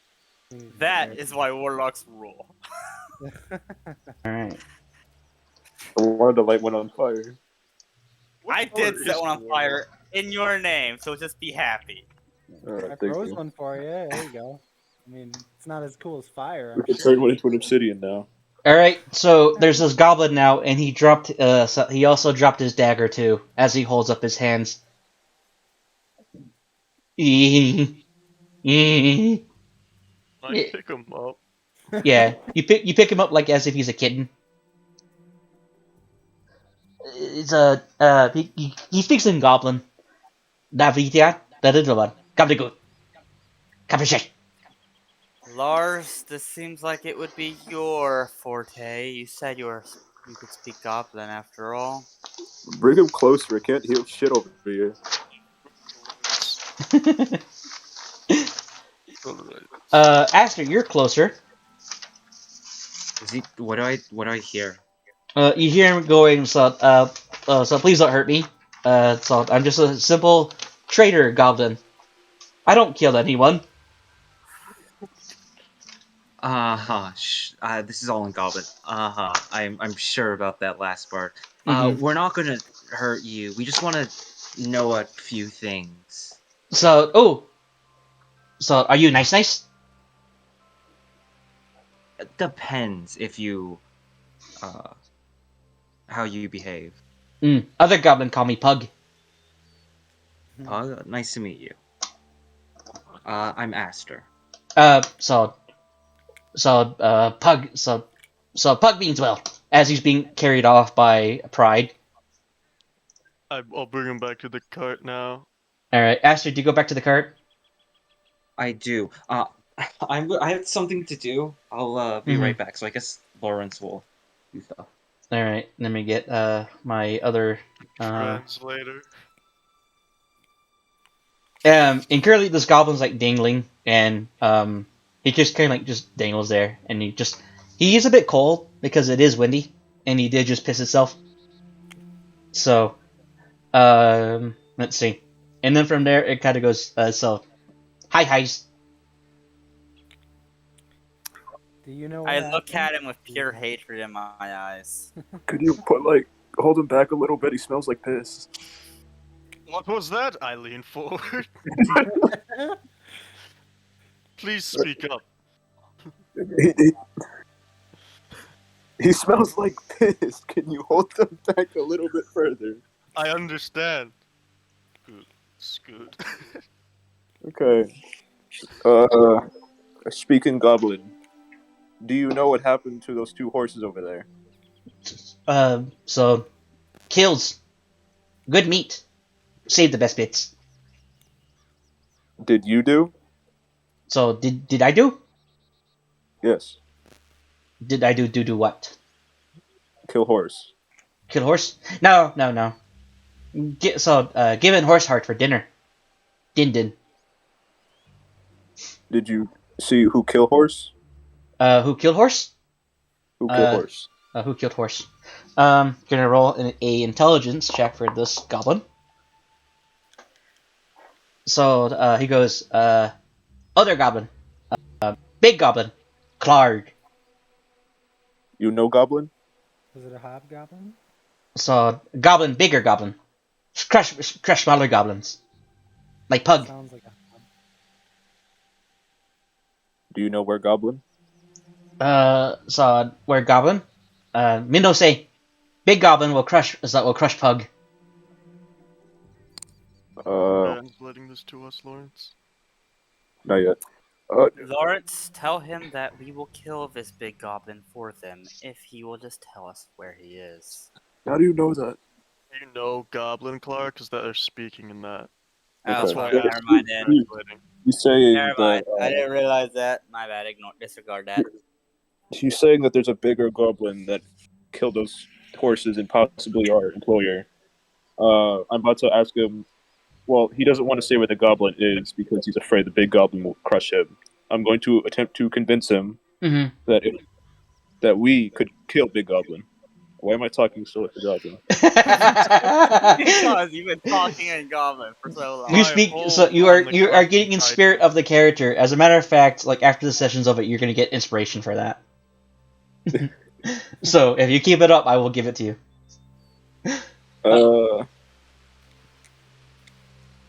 If you tell where Big Goblin, we kill Goblin. You can kill Big Goblin? Yes, we kill Big Goblin. You can have something from Big Goblin if we kill Goblin. Only if you tell where Big Goblin is. You see it like tap its chin, and it goes, Pug not sure. So please roll persuasion at advantage. Okay. I'm surprised this goblin isn't sure, seeing as it was just murder like its entire friends. Yeah, not only did Just you being watch held by a giant compared to it. Like what the fuck? This goblin is either dumb. It is a goblin. Sorry. Yeah. Okay. What advantage do I have? Persuasion. Okay. Because you do have it. It is surrounded by adventurers, and all of you are armed to the teeth. All right, so how much would the how much do I have? What is your are you proficient in persuasion? I think no. I think I'm proficient in intimidation because I'm a soldier. Oh well, here is persuasion because you're actually you're being cordial to the goblin. Okay. So this would be an advantage though, considering its current predicament.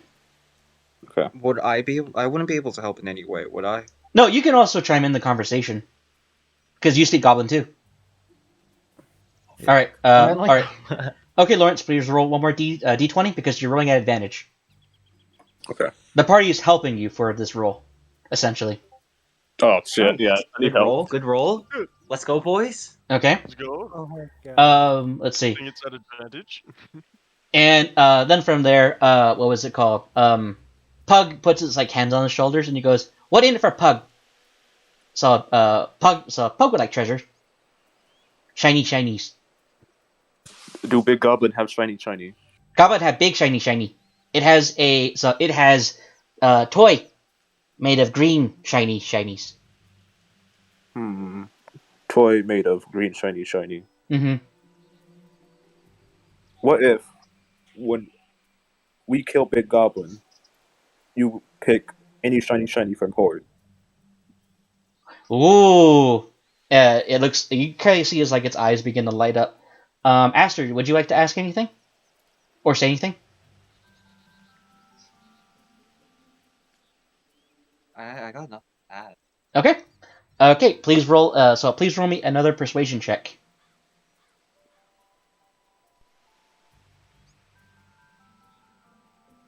I want to know. Me or Aster? You do. Yeah, you, Lawrence. Okay. Should we expect any magic when we attack this big guy? Oh shit, man. You currently see Pug as he taps his chin.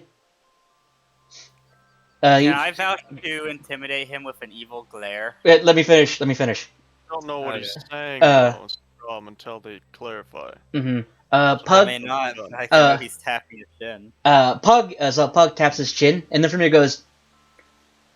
Pug.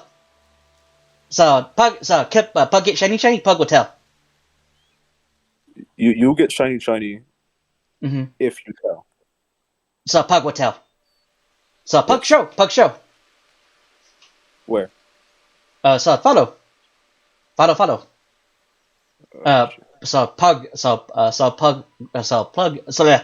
Pug, go where the bugs go. He points toward the ground.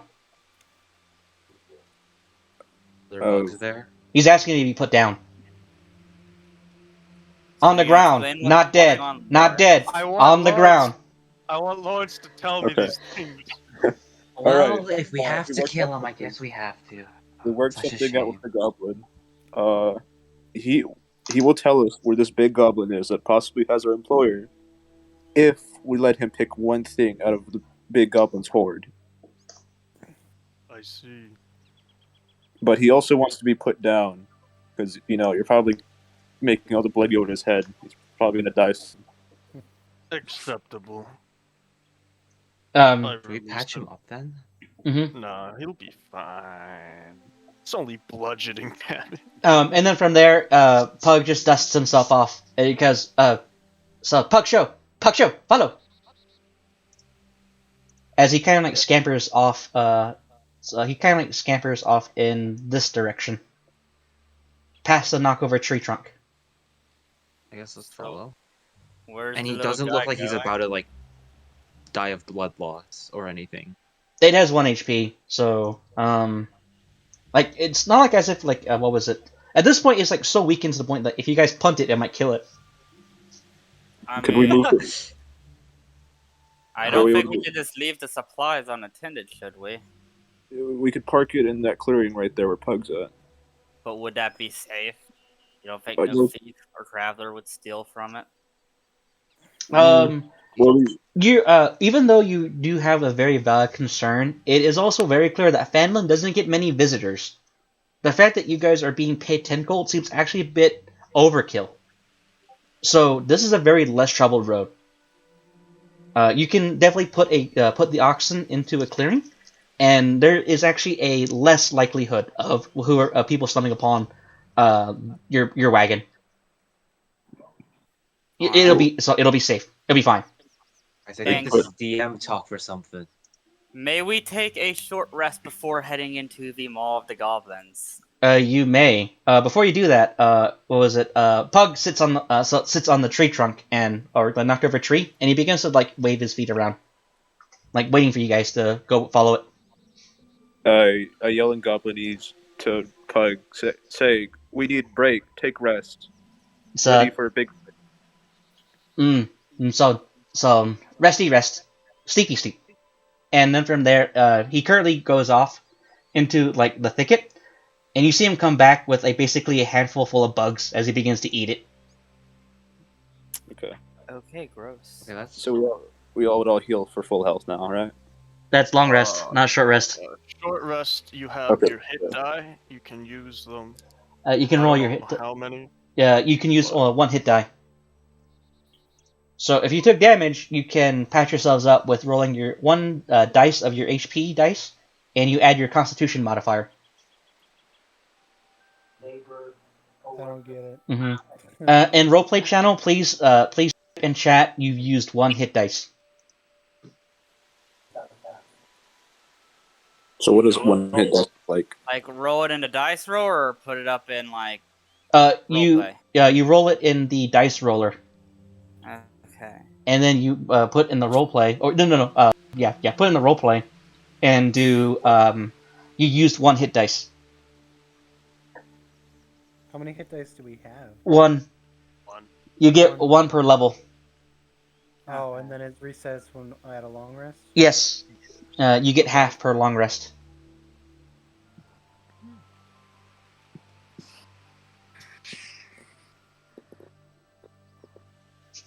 So it'll be plus my charisma or constitution modifier? Yeah, Constitution.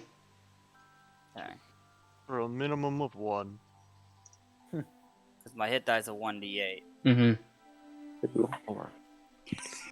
Which that's more than needed. So the excess stuff I assume is just wasted. Yeah, it's just like you're just you kind of have been like a lot of scraps yourself, so you're able to like really clean yourself up and patch your wounds up. And that also allows me to get back my spell slot. Yes, it is. Which means another hellish rebuke. Mm. Seen in the future. Wait. Or Witch Bolt. Wait, I think do you have like the Hellish Rebuke spell or racial ability? It's spell because of where I'm a changeling. It's a warlock spell. Oh, okay. I want to make sure. So did everyone roll their hit dice and mention in the roleplay that they used it? No. Yeah. All right, please type in Right. roleplay if you use the hit dice. This is for the sake of tracking. To make sure you guys are still like within fair.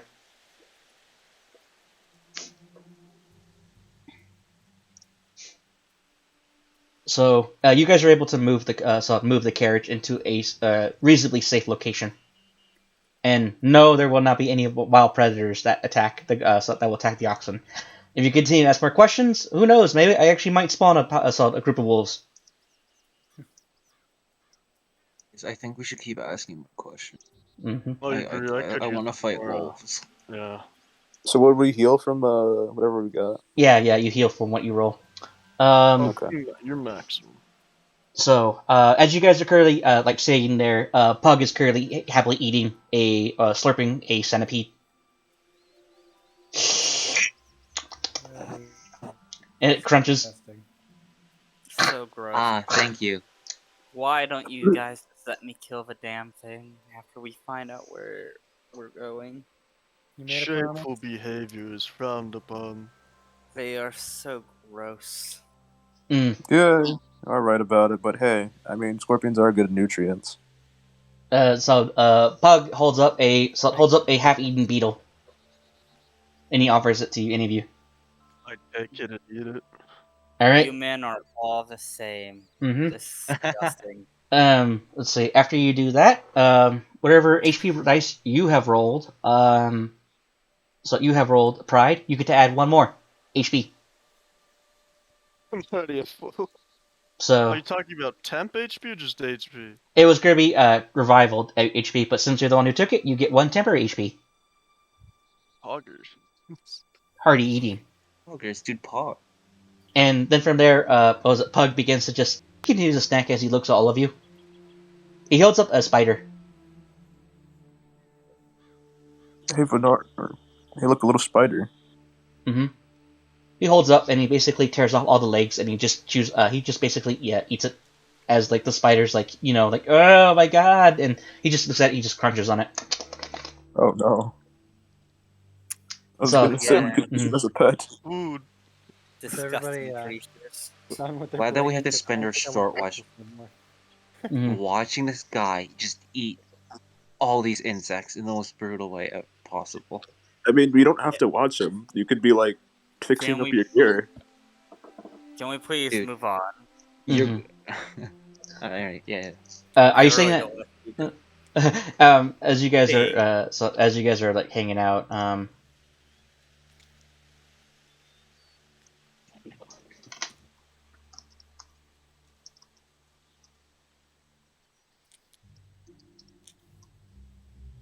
Maybe during our rest, we should probably move those dead horses out of the way for when we come back. Agreeable. Alright. Eat the raw horses. No. Eat the arrows. We make a pickaxe. do you guys want to so Aster or Lawrence, do you want to continue asking more questions of Pug, or do you want to move on? We asked if we can move the dead horses out of the way. Oh yeah, you can do that. It requires no save you'll- since you guys have plenty of time and you're not doing it. You're not doing it in a rushing. Okay, can I also collect the arrows from it for later use? Yeah, you may. Let me roll how many arrows were used. Okay. Apparently there's 4 arrows used. You can get 2. 2? Okay. Hello? Yeah, we can hear you. Hello? What's up? Okay. My computer blue screen, so Uh-oh. So, okay. Alright, the short rest passes, and you guys look like you're a little bit better, so better off. And then from there, Pug goes, ready? Responded. How did you know that? No, I asked the. Are you guys ready to go? The goblins kind of getting antsy.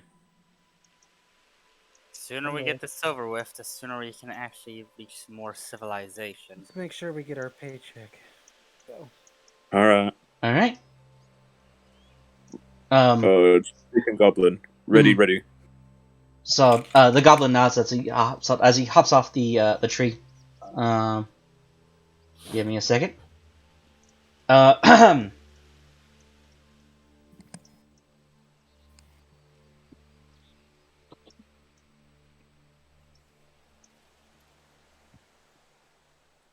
As you guys are continuing up this pathway that this goblin is leading you, so right now we are going to do something called marching order. So what matters most is the first two people in the front and the two people in the back. Who wants to be in the front of the party? Can I be the second one in front? You may. Is it a line or is it like 2 and 2 and 2? It's a line.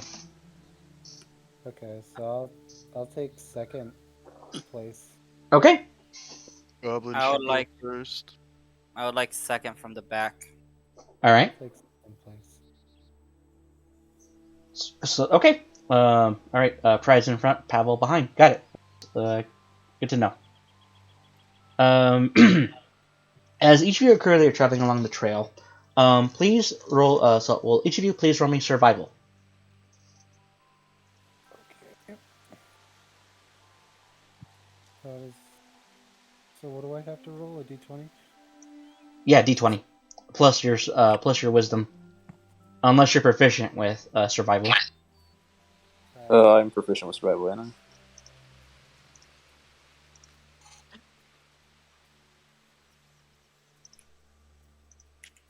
I? What if I do if I'm proficient in it? You add your proficiency bonus, so it'll be your wisdom plus proficiency. Okay.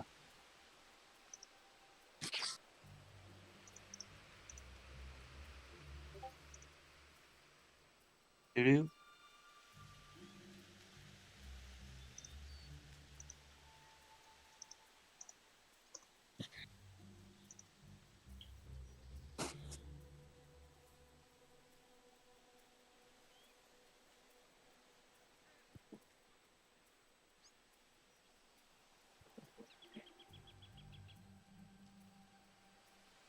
All right.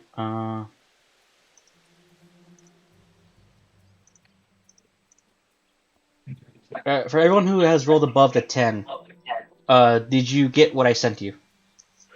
Yep. Anyone forget?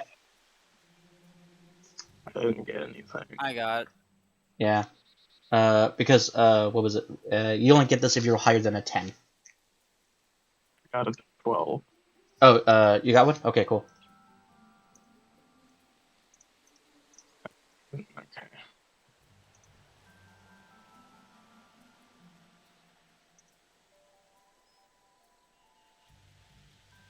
Looks All right. like there's tracks. All right, that's what you guys currently come across as Pug is leading you through the the trail. Seems like our little goblin friend's telling the truth. Yep. How big is your group? You see it like tap its chin. Rolling an intelligence check. It holds up a 2 and then a 0. Ah, I see. And then it scratches his head, and it also holds a 1 and a 0. But it keeps like flinging its finger up for 1 and 2. All right, thank you. The goblin speculates it's more than 10, but less than 20. Gotcha.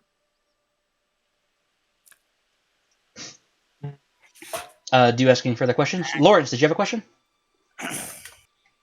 No, I'm good. All right, cool. Hold up. I have a Hold up. question. I do have one. Mhm.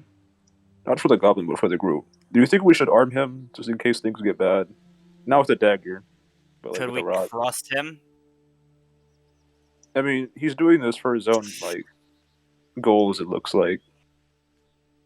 But there's I no think bravery. I in it. trust him. Sling, You guys- he still has it. Literally just trying to kill you like half an hour ago. We could also You guys have. One We could have- goblin, so pitiful. We can do Yeah, that what if we just for put him. Pride behind him? Give Think him. give him a dagger or something. If it comes Probably be back better and off bites with us in the something. ass, I get to say I told you so. Okay.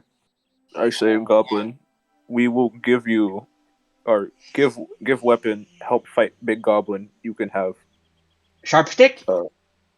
sharp stick. Yes. Sharp stick. As it eagerly like hops up. Sharp stick, sharp stick. Yes. Yes. Can you ask the goblin if there's any magic to be involved in this group of theirs? I can try. Speaking Goblin. I do little jazz hands with my fingers, saying, magic. Any magic from group? It looks at you and it just shakes its head. So no Sparkies. Cool. Apparently these goblins don't use any magic. Awesome. Good. How pitiful. No Sparky.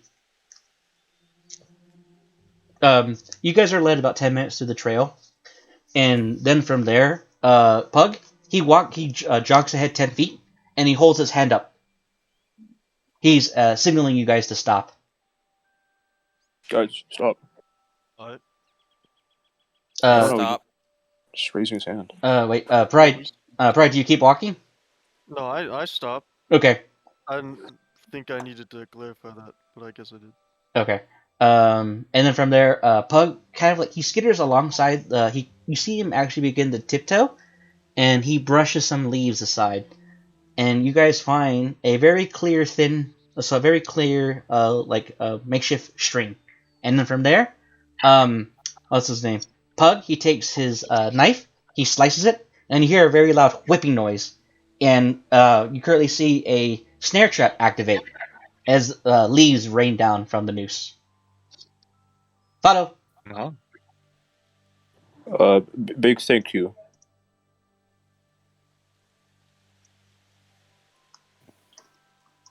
How much further to this goblin group? Pug kind of goes soon. About 30 minutes down the trail. What's it called? Pug raises his hand again. Stop. We stop. You do so. He points. However, he walks up, and he is going to roll perception. He is going to look at Pride. He grabs Pride and he tugs at his clothes. I follow, or whatever he's trying to do. He guides you, and he points at a rock. I He's actually going to pick up the rock. I pick up this mysterious rock. And he walks over this pile of grass. And then from there, he asks you to basically look. He's basically giving you like a rock throwing motion on the grass. I chuck the rock at it. You break the thin sheet of wood and grass, and what appears to be a pit trap has been deactivated. Pug then gestures the party to follow him. All right, and then you guys continue to move on. Let me read my notes. Oh, as you guys are walking alongside the trail, you guys currently see that there appears to be a rucksack about halfway there. If you take a look inside, you find chewing tobacco. So you find 5 copper pieces and a pair of boots. And on the rucksack, you see the embroiled words "Property of Bromley Sildar." Not looking good. Looks like we're close. So Pug nods. Just hope they're still alive. Yeah. Yeah, because if your employees are dead, you guys aren't getting paid. I mean, yeah, that's the real issue here. All right. I don't know. We got a whole cart of equipment we could just sell off. True. Yeah, but that would bring attention to ourselves, and I don't. Maybe like Last starve thing off we'll all do. the people in the mines. Yeah.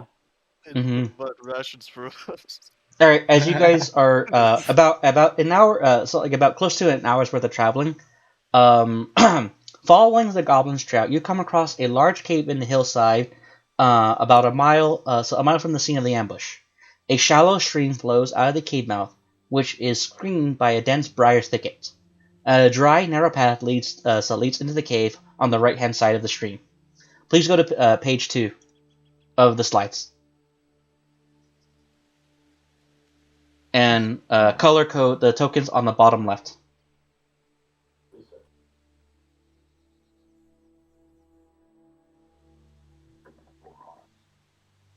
Ah, you stole my token.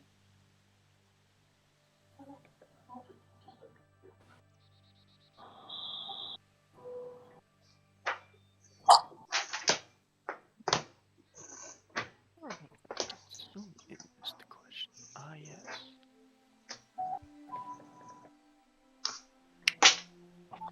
Okay. You guys currently have traveled over a bit of a while. Pug has currently deactivated 2 traps, and you guys are extending out of the cave on that would have been technically your second step on this adventure, but who cares? I guess thinking more important. All right. I mean, if I had it my way, the goblins would have all just been killed. I'll be honest. So it was Alistair's choice trying to talk them down, and some enemies I have can be talked down if you just try talking to them if you have the language. It's an option. So all right, I believe here will be a good place to put a pause on our adventure, and then this will count as our first session. So did you guys like it so far? It was great. Yeah. I'd say so. Awesome. All right, cool. Do you guys want to say anything before we say goodbye to the recording? Maybe it's always a good idea to talk out your problems, even if they hit you in the face with a rock. Very true. Very, I wouldn't very say true. always a good time. Sometimes talking to him will just not work. Not everybody can be talked to. That's when you escalate and commit violence. Right. All right, guys. I am now going to end the recording. Bye, recording. Oh.